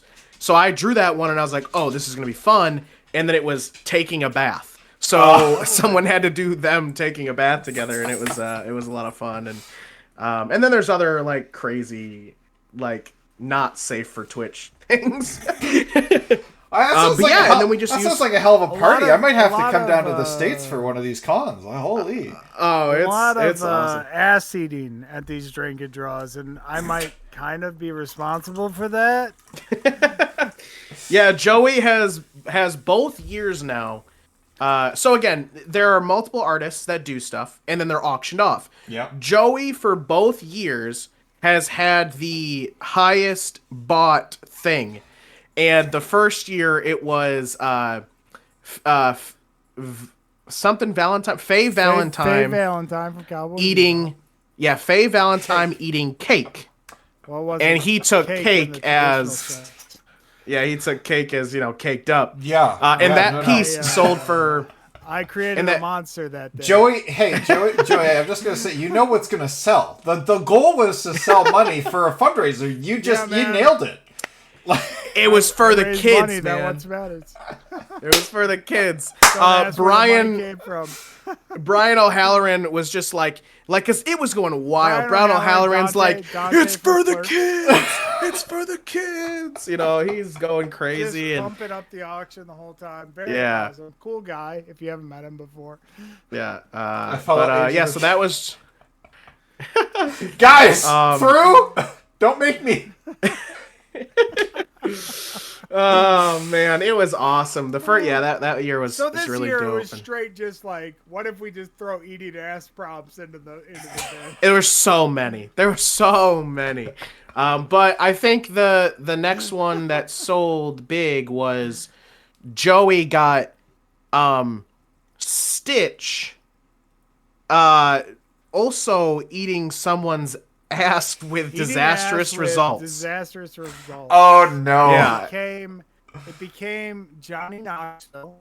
Oh. To our editor May. Oh no. We got a very nice Johnny Knoxville welcome to Jackass ass eating card. And then it was Stitch. So yeah, but Oh my God. yeah, it goes crazy every year. But all that money always goes to whatever charity they're doing. So the year before was the Hero Initiative, and then this year was the food bank. But we obviously don't tell them how we got the money, just that we got the money.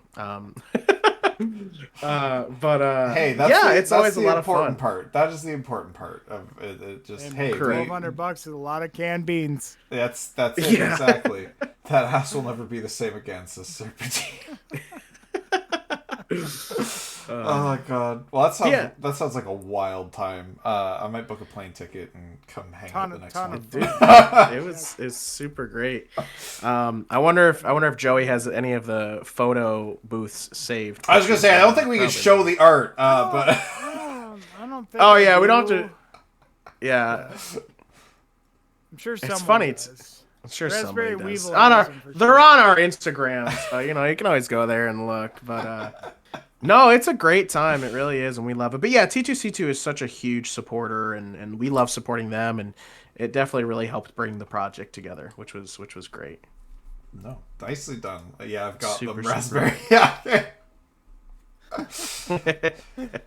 Oh my God, no, that sounds like a wild time. And I mean, yeah, it sounds like you guys are doing everything right. You're tied into good networks of folks, and yeah, honestly, I'm super happy again that randomly this has kind of just spun out of you guys randomly rating one day and then making it a regular thing. Yeah. I love it, dude. I love that. I love that we've gained this friendship through that. Twitch bringing people together. Yeah, and well, like I said, not sponsored by Twitch. No. I've met such interesting folks through doing this, and I just think it's really given me a lot more. Oh, here we go. Oh, hell of a boss. Nice. Wait, hold on. What are these? These just different art styles? Yeah. For rah-rah? Style challenge. Mm-hmm. The One Piece one is phenomenal. Like, I love the depth of that. The hell of a boss is good too. Gravity Falls is very Nico Robin. Yeah. Yeah. 3 styles challenge. I like it. That's starter rah-rah too. Starter outfit rah-rah. Yeah, the old the orange star corset. Yep. Nice. Oh man. But yeah, like I said, I think this is awesome what you guys do, and I'm happy we were able to do this, and I hope we get to more opportunities to do stuff together. I know Hunter and I have talked a little bit, and fired some ideas back and forth, but I love what you guys do, and if there's ever any other opportunities that you guys are trying to get something showcased or get the memo out there, we're more than happy to help. And like I said, our community's got a lot of artists in it too that love to see new stuff. So if you ever want to share some pieces to the to the Discord or to get some feedback, I know lots of folks that are willing to give it. Awesome, that's great. Yeah, and no, thank you again so much, seriously. And also, big fan of you too. You're a lot of fun. I like hanging out with you. Chatting with you is always really fun about D&D, and I'm also, because I know you're like, oh, I really like your Roll20 setup or whatever. I love your tabletop simulator setup. I love the 3D playing with stuff. I've always wanted to do the Tailspire thing, or to have things people can pick up and move, but not everybody in our group has a computer that can run something like that, and so it's really fun to see that. I love it. David, if anybody wants to, get him a computer. Yeah, no, the tabletop stuff is neat. I find there's a lot of prep work that goes into it. It's a lot. I think it's a lot more on the DM side of things to just like do like because now I have to have a visual every time I'm doing something. So I have to have a map. I have to have something. Even if I'm trying to do like a city exploration or a theater of the mind piece, there still has to be something to look at. And so I think that there is like it definitely does help in terms of keeping people engaged and then they can ask questions, because I will leave kind of similarly to how you were talking about like leaving hints in your world building. Like when I design a city, I will try and like have specific ideas for like, okay, this is what I want this building to be, and this is where I would like this item or whatever to be hidden, and then people can kind of pick up on that and say like, okay, I see. Like my players have started to realize like if I've designed a dungeon and like I actually leave like a piece of paper on the ground somewhere and visually they can see it when they go into the room, they're like, what's this? I want to know what that is. And then there's sometimes I forget that I left like a piece of paper there, and I'm like, well, now I got to make something up. I remember you showing me that like generative map thing, and I thought that was really dope. I still have to get into that. I think. Yeah.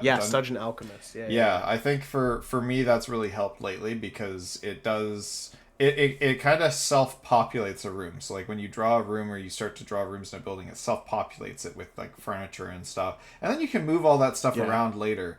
But what I find is like it will populate a room, and that gives my brain ideas like, okay, I could use this for this piece of the puzzle, and I could use that for this, and then I can usually build puzzles from that, which is really really fun for me to do, because then it saves me some brain power in terms of trying to come up with like let's just come up with a puzzle from scratch. It's like, okay, well now I'll I will find a puzzle that works with item B or item X or whatever it might be. Yeah. Like it definitely makes it a little bit quicker for how I like to DM.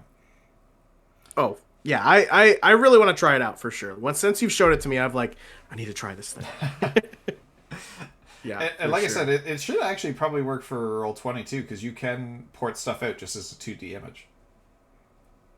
Yes, yeah, I think you would. Yeah. Very, very cool. I love it. So I just want to look at your books one more time. Okay, sorry, hold on. Go ahead and show me. Yeah, show off your books. Okay, we can finish it off with that. Yeah. Yes, we'll go through.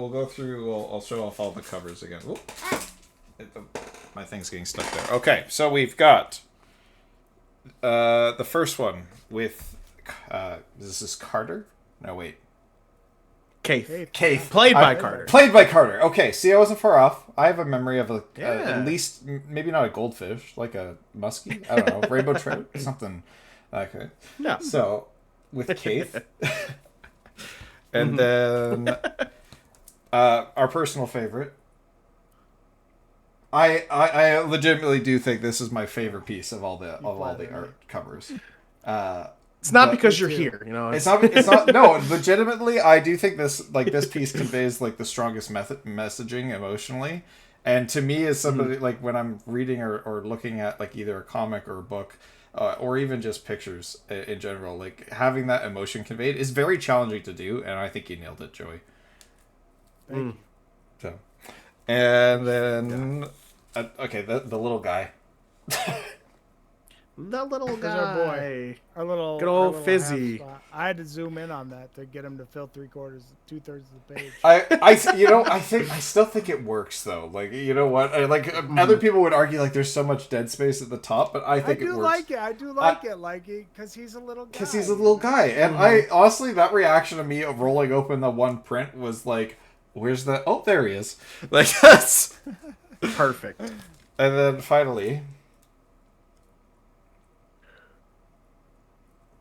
the barbarian Moss, who I was convinced was a druid. Who thinks they're a druid? No, you read when you read through and get to the behind the scenes, you'll learn. Yeah. But yeah, she is a barbarian, yeah. I think that's honestly I wouldn't have thought that originally, but I do see kind of what you were talking about, like comparing it to the one character from Mighty Nine, which I just started watching, so now I do understand the reference. Oh. Yeah, it's very Mighty Nine's very good. I like them a lot. I know, like, a lot of people, especially my friend Shade, who just popped into the chat there. Actually, he said the Mighty Nine is, of the two of them, their better story. And I do like the Mighty Nine. I mean, I love Vox Machina. It's great, and I've been watching that one, and I've been going back and watching some of the sessions too, and seeing how well they like integrated that into a show. Mighty Nine, I think they're doing a good job of doing that too, and probably more so because I think they're giving it a lot more time per episode. If memory serves. Yes, they are. Yeah, it's like double I or triple feel or like something. It works better. They've sort of collected the ideas and compressed them and rewritten them to work for the series much better than I think it worked as a live play. Yeah. I feel like Mighty Nine worked much better as a live play, though I haven't watched the series yet. Just that, comparing the two, like Vox Machina to Mighty Nine, I think that Mighty Nine worked better in sort of catching me with the characters and. Yeah, I would place campaign 2 is my favorite of the campaigns. Yeah, I knew nothing of the characters before watching the show for Mighty Nine, and now I've gone back and tried to watch a few of the sessions, and it's like I think they had a lot more fun with the characters for the Mighty Nine, and it shows in actually watching the sessions. A lot more of a chaos crew for sure. Brennan's doing a good job DMing the new campaign. Haven't seen any of it yet. Yeah, I've only watched clips. Yet. I'm excited to like dive in because Brennan's other stuff on like Dimension 20 has been very good.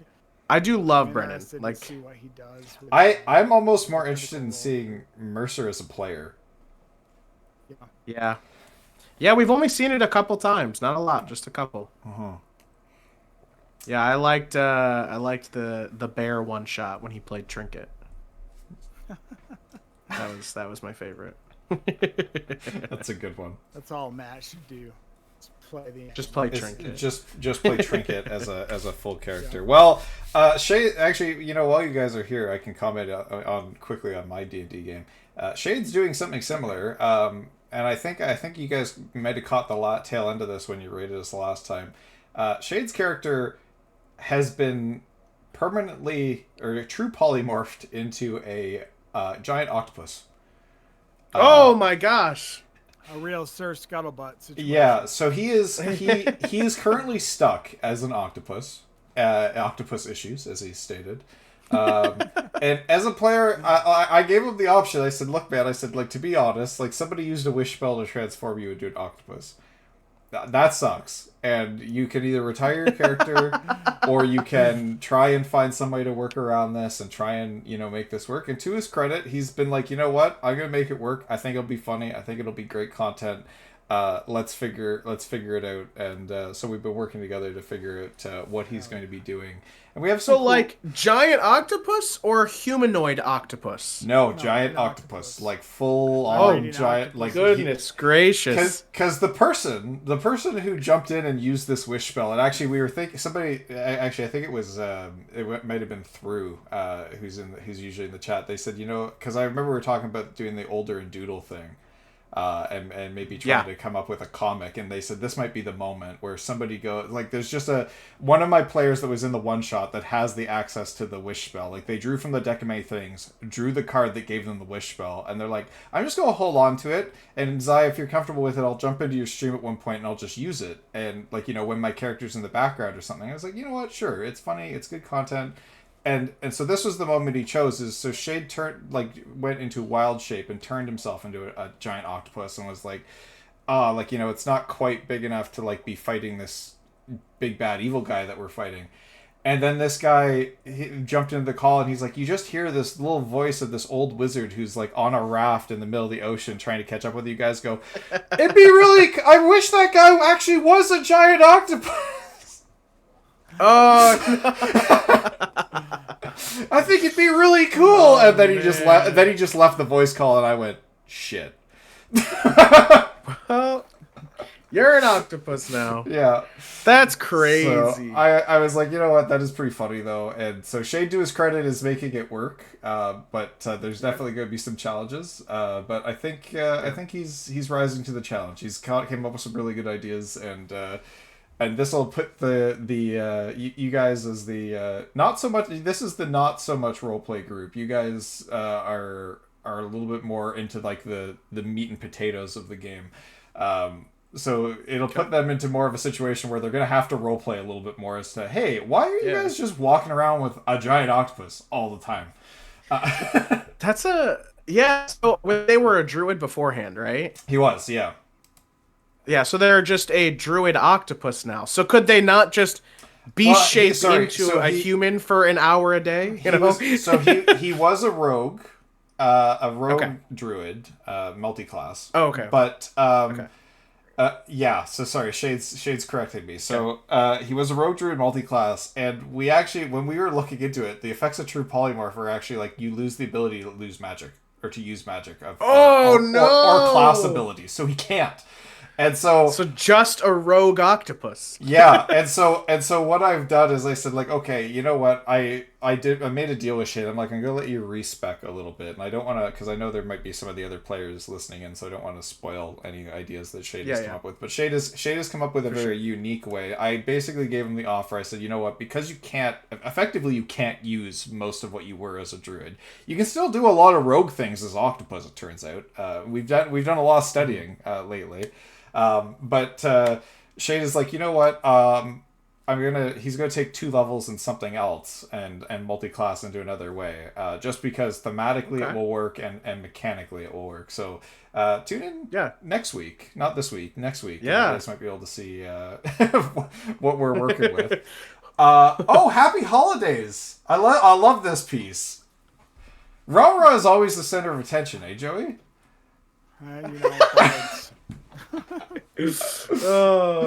The artist putting his own little, if I'm doing it, they're the centerpiece. This was our last year, like, Merry Christmas card that we did. And we also had these available at T2C2 this year, too, for Christmas. Awesome. Oh my god, I just noticed Keith, his face. Oh, yeah. I was too busy focused on Ra and everything that was going on there, and then I just noticed Keith up at the top right. Got the grumpy cat sweater on. It's like I don't want to fucking be here, man. Oh my god. Well, I was gonna say, I think I've taken up almost 2.5 hours of your guys' Sunday, and we've done a real stream here. Yeah, we have. I appreciate you guys giving up time on your Sunday to do this with me, and also the extras that you throw into the package. It means a lot to me. And like I said, I'm probably gonna have a nice little Older and Dumber part of my wall here, right next to my office now, which will be awesome. That's so awesome. Our new friendship means a lot to us too, so we wanted to show that. So and hopefully we get more opportunities to do some stuff together, and I like your guys' vibe, and I think that this is everything you guys do is awesome. So I look forward to what we can do more, or we can do more together in the future, hopefully. Of course, yeah. And to correct Shade for a second, that's a bat, not a rabbit. Yeah, believe it or not, Shade, that's a bat. And I have spicy artwork of the bat. Hold on. Yeah. I have calendar art of the bat. Anyway, I don't know what my girlfriend's gonna ask me some weird questions once I hang this up in my office. But smash, smash.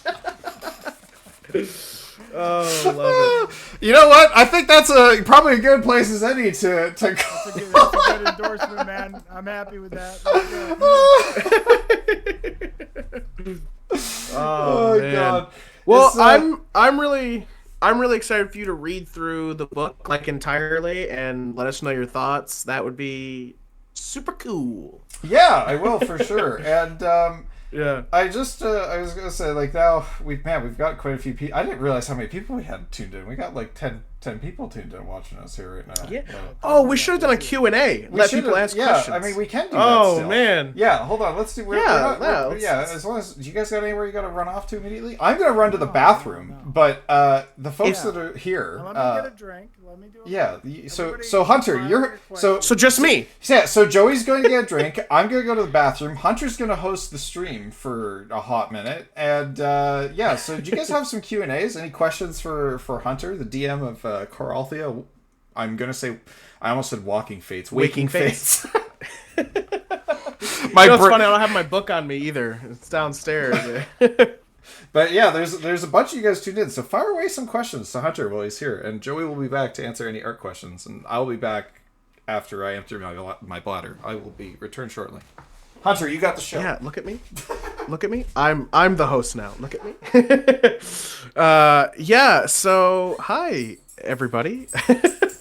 If anybody in chat who's been, here the whole time or anything and has like some questions they want to ask, we're all here to ask them. I realize we basically just chatted for 2 hours, which was all very fun. But if anybody's got like questions about anything, I'm here to answer them, no matter how undevious or devious they are. Let's see. Yo, Hunter, if any class could get a new subclass, what would it be? Oh man, it's such a technical question. I'm like not a technical person, but if I were to choose a class to get a new subclass, what would it be? I would... Everyone makes fun of me because I like the Beastmaster Ranger class, like subclass. I love Beastmaster and I love Rangers. I never get to play one, but I love them. Ranger! Before I even saw your chat come through, the Ranger is my pick. I would like for them to get like a really good everyone is like, oh, Beastmaster's garbage, nobody should play it, and I'm like, screw you. I like Beastmaster. I don't care if it's optimized or anything. I just like role playing is about role playing. I don't care too much about like the numbers as much. Sometimes I do because it helps us get a guideline, but like most of the time, I just want it to like be fun, and that's how I see Beastmaster.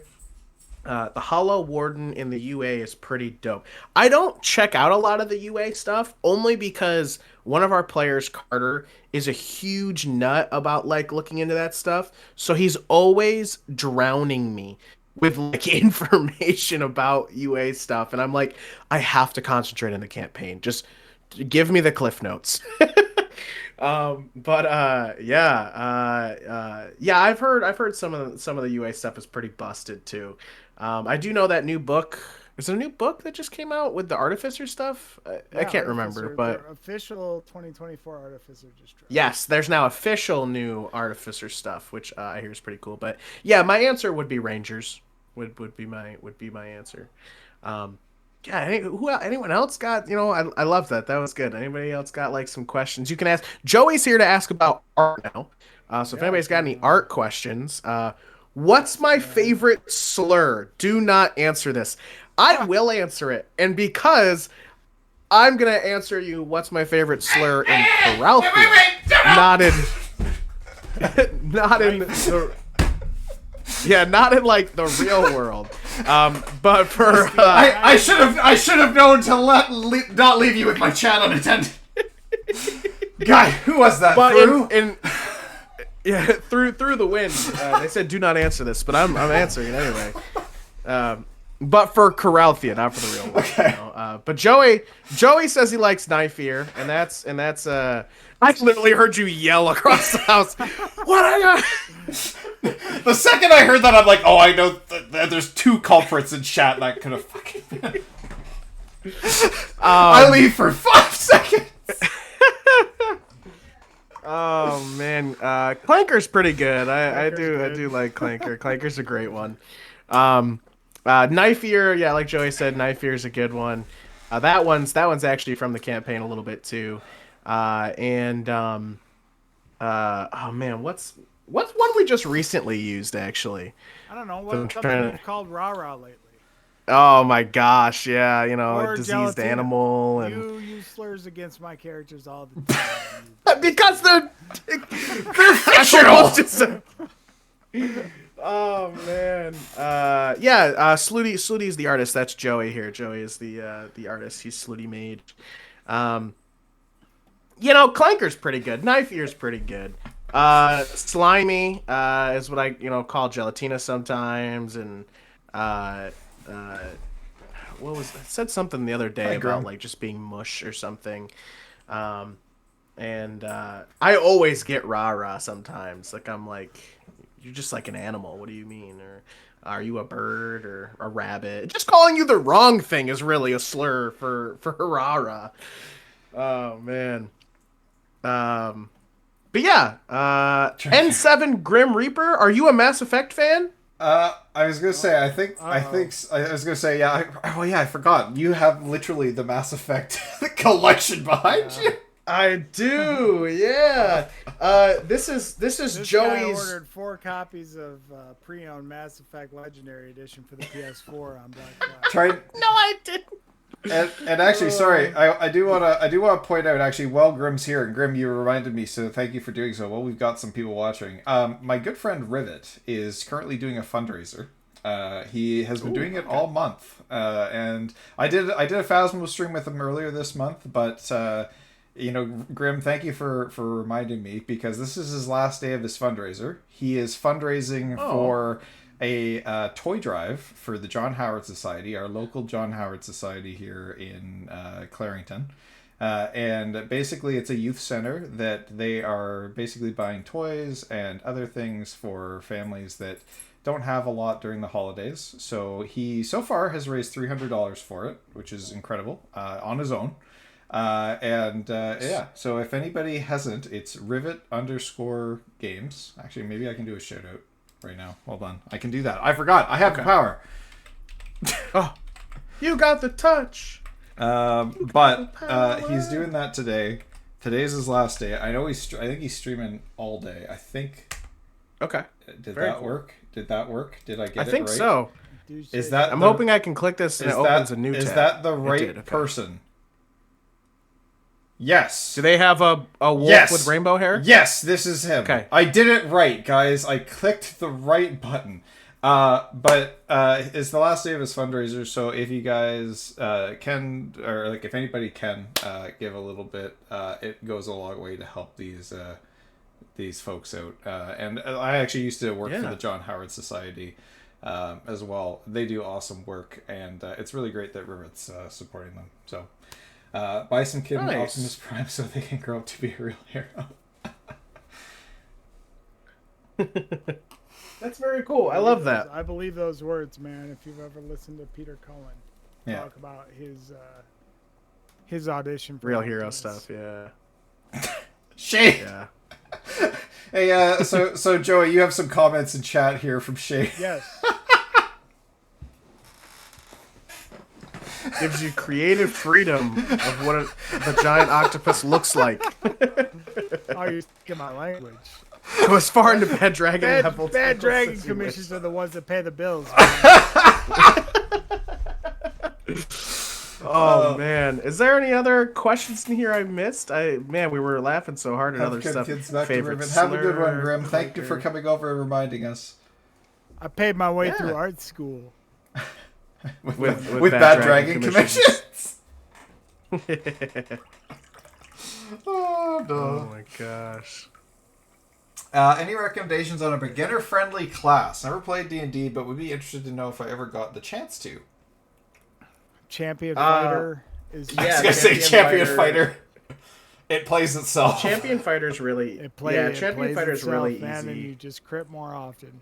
Mm-hmm. That's the only rule you have to worry about. I would say that's the most friendly. I would even argue that monks can be friendly as well. Eldritch Blast get a little bit of.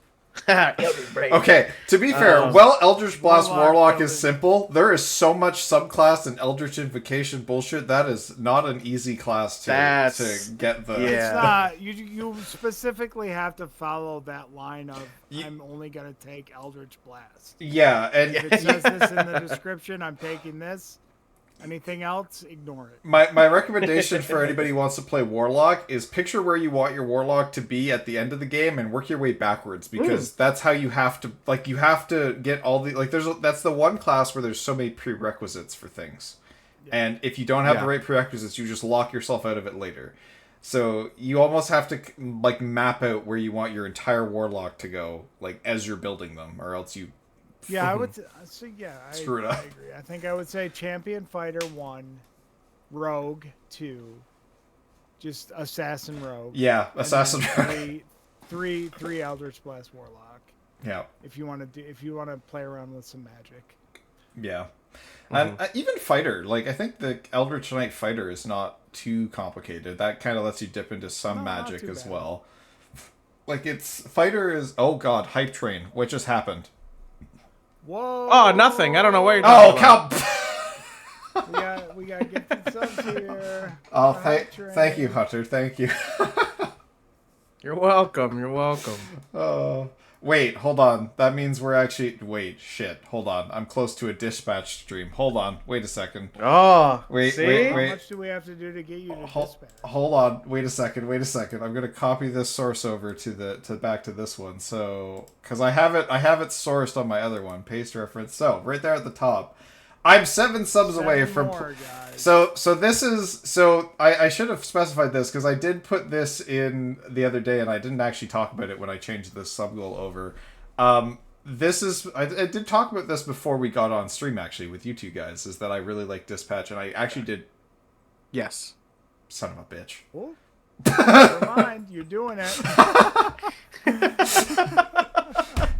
I guess I'm doing it. Well done, chat. Called it. Well, thanks, guys. Anyway, so to clarify what this is that was just paid for, basically what this is that the first time I played Dispatch, I got in the top 80% of players, which was unexpected, that I did that well in my first run through.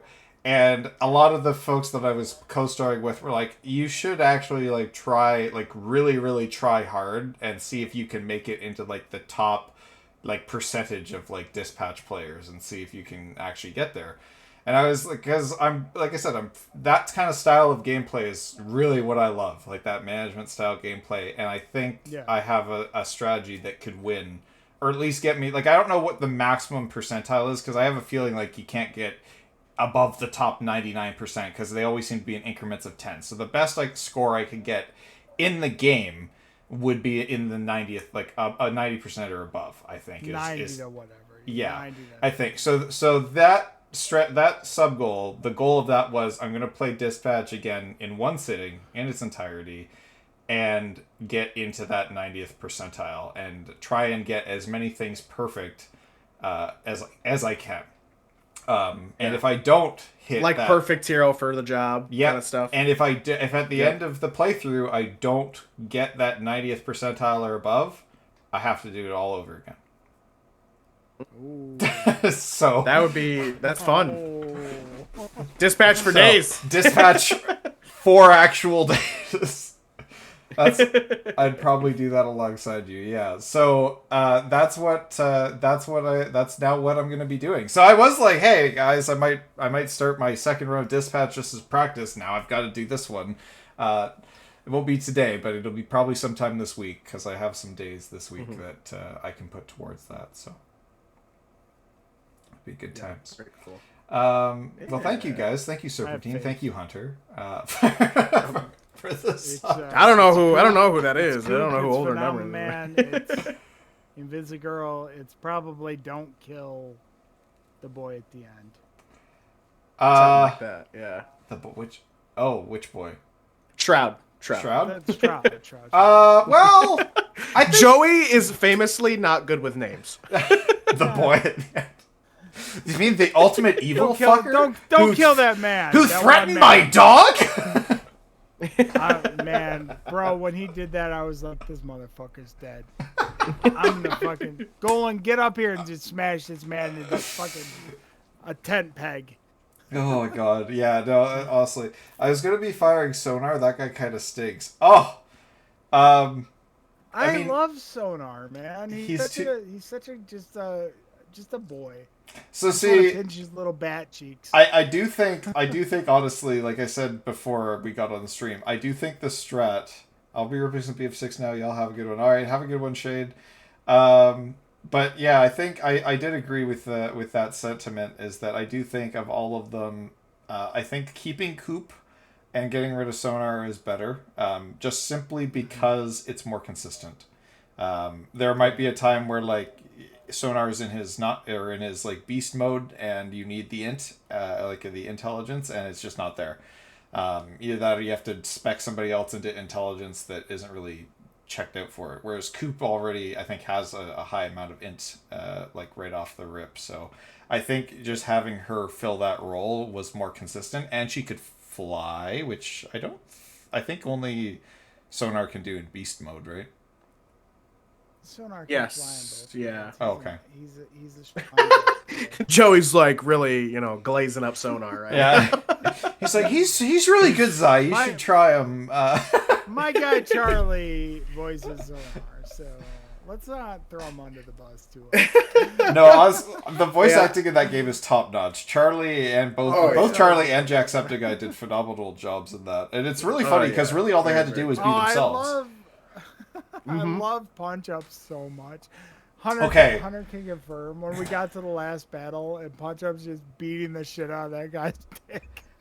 I'm like, yes! He grew on me, but honestly, in the first 2 chapters, I was like, oh, I gotta let somebody go. I want to fire Punch Up. I wanted to fire Punch Up so bad in the first 2 chapters. Dang. Oh, he's such a guy, man. He grew on me, but in those first 2 chapters, I can't remember what happened, but like he fucked up every single mission I sent him on. Yeah. And I was just like, were you team male? I was definitely like team male the whole way through. That was like my MVP. Yeah, so I ended up pairing her with Phenomenon, and I spec'd her to cover his weaknesses. So I spec'd her into like int and charisma, and then just sending the 2 of them on any mission would like fill the whole bar. Yep. Yeah, I got to a point where whatever the synergies were, like Coop and Punch Up, everything, if you put the 2 of them together, 10s on everything. And then same thing with Flambe and Prism, like 10s on everything. Especially if it was a 3 slot, because she copies, like, it was, yeah. Oh yeah, that's why I wanted to fire Punch Up. Punch Up sabotaged me 3 times in episode 2 alone.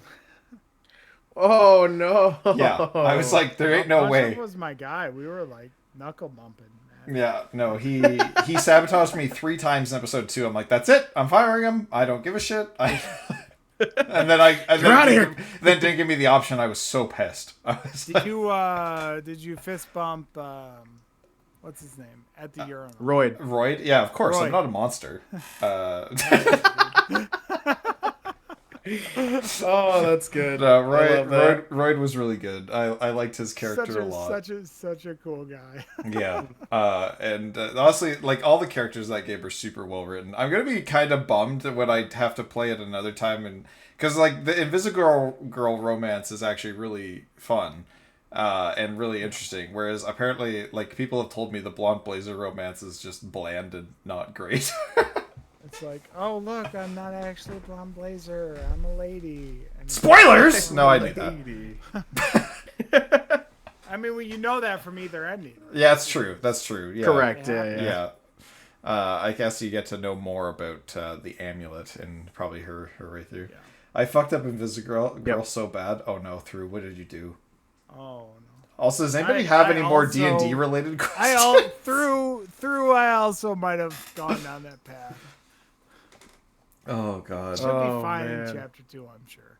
I'm interested because like if a game has a continuation, like if they do a chapter 2, which I think did they confirm that yet? If they're doing it or not? It's spending knowledge. I'm pretty sure. Yeah, they're doing a season 2 for sure. Okay, so I am interested because like there are some people that can do a season, like some developers that can do a season 2 quite well. Like I think like the Witcher series did continuation very well, like where there were certain things that were checked off and then it impacted how you started the next game. I think that worked really well, but and Mass Effect, right? I forgot about Mass Effect. And like Mass Effect, I think actually I would say probably does it better than The Witcher 3, even though I haven't played all the Mass Effect games. I've only played 1 and 2. I haven't got to 3 yet. And I haven't done them on stream. I really should do them on stream and pick up that collection. Oh, you should. But I was playing the game with my buddy Rivet, actually, who's doing the fundraiser. And we went through 1 and 2, and I found it very interesting, like how much the choices in that game impact like where like the whole standing of like the geopolitical nature of the games are. It's like, oh yeah, in game 1 I let the council blow up, and it's like, okay, well then all of game 2 the human race is now like the geopolitical powerhouse, and it's like, okay, what happens if I didn't let them blow up? Is like, did that just rewrite the entire geopolitical landscape of game 2? Like, okay, like. Oh yeah, there's so many choices for Mass Effect. It's crazy. Yeah. I love that game so much. But I would love to see them, like, I don't know Dead Space. I haven't played Dead Space. I never played the originals. I saw somebody play the remake, but I don't know much about Dead Space, if I'm being honest. But I would hope that Dispatch does something similar with the continued storytelling, probably closer to Mass Effect, honestly, like where it's like it's going to take those key points and say, like, this is, what happened and how that's going to start this, because there are some games that do a sequel and it's like, oh, this is just the developer's canon now, and so it doesn't really matter what you did in the first game, like and it's like they pick a canon ending, yeah, and go forward from there. And I feel like for a game where you got as much emotional buy-in like Dispatch, I hope they find a way to program it where it's like you can basically like continue your save from episode or from season 1. Realizing again that is very hard to do. And probably requires so much more on the programming side, but I do think it would go a lot further. I believe in them. Yeah, they prove themselves. They prove themselves to be a force to reckon with in the gaming industry. So, we'll see what they can bring to the next season. But yeah, Blonde Blazer to me feels like a character that is very interesting and nuanced off screen. You just never get to see it, and I don't like that. Fair enough, maybe. I don't know. She was just my boss, basically, in that game. I just didn't really have a lot of interactions other than HR violations. You get a little bit of it throughout the story. You don't get to see a lot of it, though. It's really just like those personal interactions. Like, you don't get to see her as part of the team or anything. So yeah, the playthrough I just did is where I'm romancing her on my 3rd playthrough. You definitely get a lot more of her if you choose to go on the dinner date. Okay, instead of the movie. Yeah. I love the. You still get the same amount of Invisigale, but more Blonde Blazer. So which is weird that there's the imbalance there of the two interests, because like I felt like when I was romancing Invisigale, I was like, oh okay, I've lost absolutely zero context or content needed for Blonde Blazer because her character just remained the same throughout the entirety of my playthrough. So hopefully the romancing of Blonde Blazer goes well, but I do think for like an optimal playthrough of where I'm trying to get in that top 90%, I think I have to romance Invisigale. I don't think because if I don't have her in like that final fight or final phase or final night, I think I'm toasted, because Blazer comes in the final anyway. Which is good. Yeah. But I doubt if you fired Invisigale or cut her that she comes back. So, but yeah, I think I have an idea of the optimal way to play. So I guess this week we'll be putting that into practice. And sweet, I believe in you. We did it. We hit the 30. Yeah, I saw that. The dirty 30. The second I was like, oh no, it's 7 away, and I saw Serpentine in chat. Serpentine is notorious for popping in and making sub goals happen. So I was like, oh no, I'm gonna have to make good on that sooner than expected. Well done. Yeah, well done indeed. Oh, thank you. I will drink from my "Go into the ocean, I hate you" mug. For those of you, I guess, Hunter and Joey, you guys don't know, but basically, there's a clip. Do you guys know the game Peak? Yeah. Okay. So there's a clip of me playing Peak for the first time, and my good friend Cactus, he was like, Zai, there's this training manual. I really think you should read it, and it's got some useful, helpful tips in there. And as he's explaining it to me, I pick it up. And I looked at the buttons and I saw one that said throw, so I just charged up my throw and I threw it into the ocean as he was explaining to me how I should open it and read it. And then it ended with, "I hate you, go into the ocean." And this has become a mug, which you can pick up on the Redbubble store at honest_cactus on Redbubble. Nice. I love it. So I think it's also a bath mat and a few other things, but there's also. Sorry, go ahead, Is Joey. Redbubble more reliable than Teespring? Because the last time we had one of our fans order something for Teespring, it took 8 months and it came with dead bees in it. I ordered this, I think, about a week before I received it, and I ordered that, and you know what? I ordered that in a T-shirt. I'm going to show you guys the T-shirt because you'll think it's hilarious.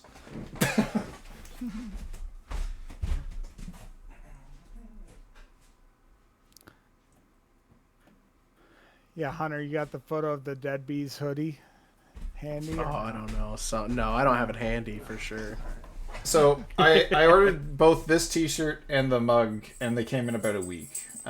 So Okay. Shipping was a little tight, or a little high after the fact, but I feel like that's just because it was shipping to Canada and our postal service was on strike, so it kind of stopped. But anyway, Gotcha. this T-shirt that I'm about to show you came from one of our D&D moments as well. And after Cactus edited this and put it on a T-shirt, I had to have one. So this is a question our rogue asked. Our rogue would never ask questions. Let's put that out there before the T-shirt's revealed. Can I dodge psychic damage? That's awesome. And that's the situation was like he was sitting there, he was unlocking a chest, and I had this whole room basically trapped with temptations for each of the party members. And so I had a locked chest for the rogue. I had like different things for each of, like I had like a feast for the barbarian and a bunch of stuff that was meant to tempt each of their characters. And if they gave into the temptation, it triggered a trap which hit them with psychic damage. And so, you know, the rogue didn't even have to think. I was like, "So what are you guys doing?" And he's like, "I'm already, lock picking the chest." And I was like, "All right, so roll me a, wisdom saving throw." Fails because it's a rogue. Mm-hmm. That'd be 34 psychic damage. And he's like, "Can I dodge psychic damage?" and all of us were just kind of sitting there like, "It's in your head, bro." It's not like you're getting hit by a blast. It's like it's in your mind. But uncanny dodge. Yeah, but uncanny dodge. Like, I no. uncannily dodge it. Yeah. I'm like, yeah, no, Wild. that's, yeah. Anyway, so yeah, he went down, started doing death saving throws, as did 3 other members of the party before the 2 slightly wiser party members decided that they were going to not give in to temptation. Nice. No, it was. Go Go ahead. Did you have someone design that or? So actually, Cactus made this himself. Oh, okay. Okay. So Very cool. Infinity Cast is another group of streamers that we stream with regularly, or at least that me and Swirl and a couple of the other folks that are in my Discord, we stream with them regularly. They're a streamer group based out of the UK.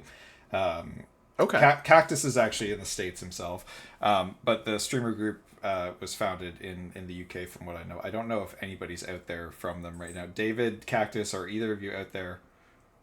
Does anybody want to jump into voice call real quick and pitch Infinity Cast so that I don't butcher this on your behalf? Just let it rip, dude. Yeah, but basically they part of their company has like a subscription to Canva. So Cactus is a very artistic individual himself, and he put this together. And he's put together quite a few shirts for them. David's good at it too. David is one of the co-founders of Infinity Cast, and he's got a lot of like Warhammer 40K focused shirts. So he's got like a lot of theme shirts for that and things that they've put on their Redbubble. But they have some hilarious stuff, and I bought at least the 2 things that have quotes that were directed negatively at me. So nice. That's But hey, perfect. they make for good clips. That was one when I first mentioned the older and doodle one. Like they're like, oh, we should go back and find that clip of the can I dodge psychic damage. Uh, Oh yeah, that'd be a good but one. I like that. yeah, That'd be so great. yeah. But actually, I was gonna say while we're here, while we've got a few people tuned in, do you want to showcase what the older and doodle do? I know you and I talked about it. Like, can you guys bring up some of those and we can throw them here? Yeah, Joey, I think I have some of the you got some of those? Also, I also again, I don't want to take up too much more of your time. I know we've been. It's funny that we've been talking for like 3 hours almost, and it doesn't feel like it. It's great that it comes that naturally, but I want to be conscientious of your. I have a question for you, Zip. Yeah. So we just watched Predator Badlands last night. Okay. It's been a while What do you since I've think watched a about Predator the movie. idea of a character that has to be carried by another character? Interesting. Okay. I'm trying to. We've got Thea and Deck in that movie. Deck's the predator, Thea's the synth. She has to ride on Deck's back basically the whole movie. She's an information provider. She's basically Wikipedia on his back. She just Deck rides is on the sort of Predator's back. the fighter. Mm-hmm.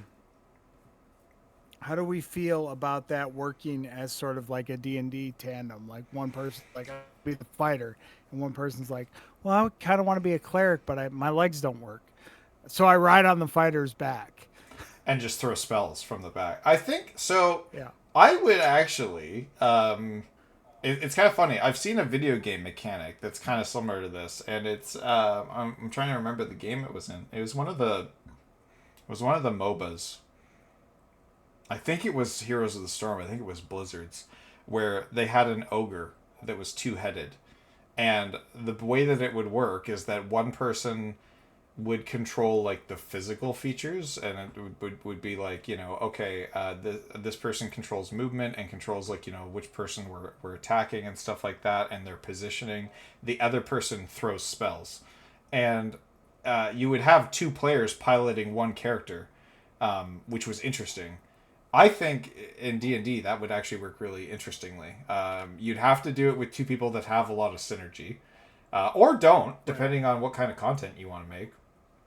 Right. How do you want them to sort of like bounce off each other? Yeah, like it could either be like if they have good synergy, I could see it being really interesting. But then, yeah, the one person is very, very limited on their positioning and their ability to position themselves. I can see from the DM's perspective, Hunter, where you could find a lot of ways to abandon that person or leave them helpless in many a situation. But I think it would be an interesting idea. Got a cannon on your back that's throwing things at me. I'm gonna go in there and try and get rid of that. I'm just gonna go cut a few ropes that are tying that cannon to you. I've had the thought of a character that's a wizard's soul trapped in magic. Oh, that's basically this concept. Yeah. Mm-hmm. Yeah. So what older and doodle. So older and doodle. Like, I'm not answering this question. We just saw the movie and talked about it. It'd be. Jeez, I'm all over the place. Yeah, no, it would be a wild adventure. I think, like you said, they'd have to be two people with synergy and that like want to do it. It can't be something that's forced. But if people are down to do it, then I think it can be done really well as long as they work together. Yeah. Yeah, you need two fairly dedicated players, I think, that really wanted to make it work. Like that's like their whole vibe. Like that's what they're trying to do. Would be that would work. So Older and Doodle. It's a show we do with our friend Emily Swan, who runs Doodle Crew, and we're Older and Dumber. So Older and Doodle is the combined, co-op things that we do together. And Older and Doodle streams specifically are like where you'll have Joey, Swan, and then some other guest artists and me. Who I sort of like host while these guys draw, and what they draw each time is a little bit different. But for the past like 4 or 5 of them we've done, each artist has taken a clip from our D&D live play and turned it into art in some way. sort of bringing those clips to life. Now, some of them have turned into just like a single image, like Joey's showing right now on the screen, and some of them have turned into like a couple panel, like a 1-page panel comic, which I will then take and turn into a motion comic using the actual clip audio and the art to turn into like this sort of little like mini animation. And they've been a lot of fun. This one's Knock Knock, which is where Moss meets Obi for the first time and asks if he'll kill people, and Fizzy's like shakes his head, and then Obi's like, and then Moss is like, okay, and then walks away. Nice. So that one's really funny, and then yeah, there's a couple of them, but yeah, like so that other one was you knocking on Mithros's door, right? Mm-hmm. Yeah, so that's when they meet Mithros for the first time. Ra-Ra's just like bop, bop, bop, bop, bop, bop, bopping on the door and not paying attention. And then the door opens and she's not hitting anything, and then turns and is still knocking, and he's like, hi, you know, like, so that one's really good. And then there's another one that you did for our home game that's a single image. Do you have that one pulled up? This one's really, really good. Which one are you thinking of? The heart one, where it took half of Finn's heart. Yeah. So in our home game, yeah, right. So in our home game, Exists, huh? it's really good if Joey can find it. In our home game, they were in this really big battle, and one of the characters named Finn, he died in combat, and Carmen. Finn's a bard. He's not very good at it, you know. Okay. Okay. And then He's no rah-rah. Carmen is the other character who's like his childhood friend, essentially, and they're out adventuring with each other. And Carmen is, first off, a cleric in a world where there's no gods. So that's a very interesting concept. But she's a cleric, and while Finn is like dead, she's pleading to somehow try and save Finn. And her god, because again, in a world where there's no gods, comes to her. Ayo, god of chaos, who doesn't exist. Comes to her and sort of makes this deal and brings Finn back to life. But in order to do so, the entity took half of Finn's heart and left the other half in Finn in order to bring him back to life. So the entity's like, I get this, and you get to keep him. But Joey made art of the actual quote that was said, but I don't think he can find it. It's like it exists, but it doesn't exist. I definitely have it somewhere. If I go back to, sure. It's in Discord for sure. But if I go to Coralthea and then go to characters and then go to Coralthea 2, I got it. Oh, he got it. He got it. He's a fast guy. He got it. I just found it. I just found it too. To ensure balance, I'll be taking this. Oh, I like that.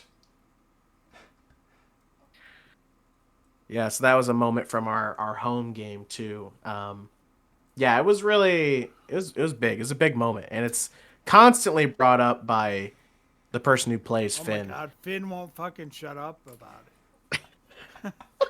And now, this guy took half my heart. How am I even alive? Blah blah blah. Come on, man. You're a sorrow bard. You should be loving this shit. And your home game takes place in the same universe, right? Or a different universe? Yes. Correct. No, same exact world, same exact time, everything. Yeah. So anything that the online game does can affect the home game, and anything the home game does can affect the online game. Yeah.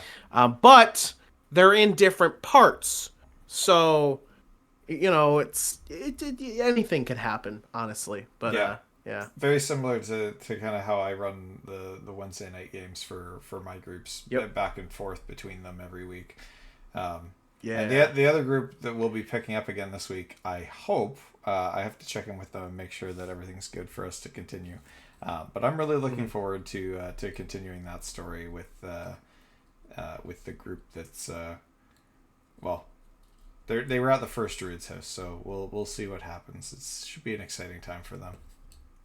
Yeah. Yeah. All D&D is exciting. All D&D is very exciting. So. Yeah. But in any case, guys, I don't want to take up too much more of your afternoon. I greatly appreciate. I greatly appreciate you guys both coming on and going through this with me, and thank you again for sending me the amazing package. And like I said, I'm gonna have like probably a nice. For backing, honestly. Well, it was like I said, it's my pleasure, and I'm glad that this has kind of evolved more into a friendship that hopefully we can continue and do more stuff together. And thank you again very much for this. 1 to 10 is amazing. That makes me feel very special. Thank you. Yeah. I'm gonna have, like I said, I think next time I'm gonna have a nice little Older and Dumber setup here, right next to my office on the wall. Yeah, so, but get into that fireside chat and be like, hey, can we get a comic of this? Yeah. Oh man. It exists. It's in there on YouTube somewhere. On our channel somewhere. I'll see if I can dig it up out of the archives and go have a good look. I'm gonna have to now. I'm in possession of 1 of the 10, so I better know the subject. 1 of 10. Yeah. So, but in any case, let's. 1 of the 8, really. I think both May and I took one. So. Oh So it could be 1 of 8. Yeah. So I think what we'll do, because I forgot Rivet's doing his final day of the charity stream. Let's send everybody over to Rivet, and you guys can see what he's been doing, and we can give him somebody buy some kid an Optimus Prime. Yeah, we can give him. And he's playing some Phasmophobia with some other good folks. So let's go give him a raid. Hunter. Yeah, let's do the it. Phasmo champ. Oh yeah. I am not. I'm not. Oh, yeah. Neither am I'm I. a very big scaredy cat, and neither am I don't like scary stuff. Trust me, I am. Neither am I. I'm not very. I'm not very good at it myself. But here we go. Let me get this set up and let's do it. Over. There it goes. I just gotta click on this, right? There we go. I think it did. It go? Yes. Oh, it's doing it. There we go. I did it. I clicked the button. Did it go? Yeah, it did. We're in.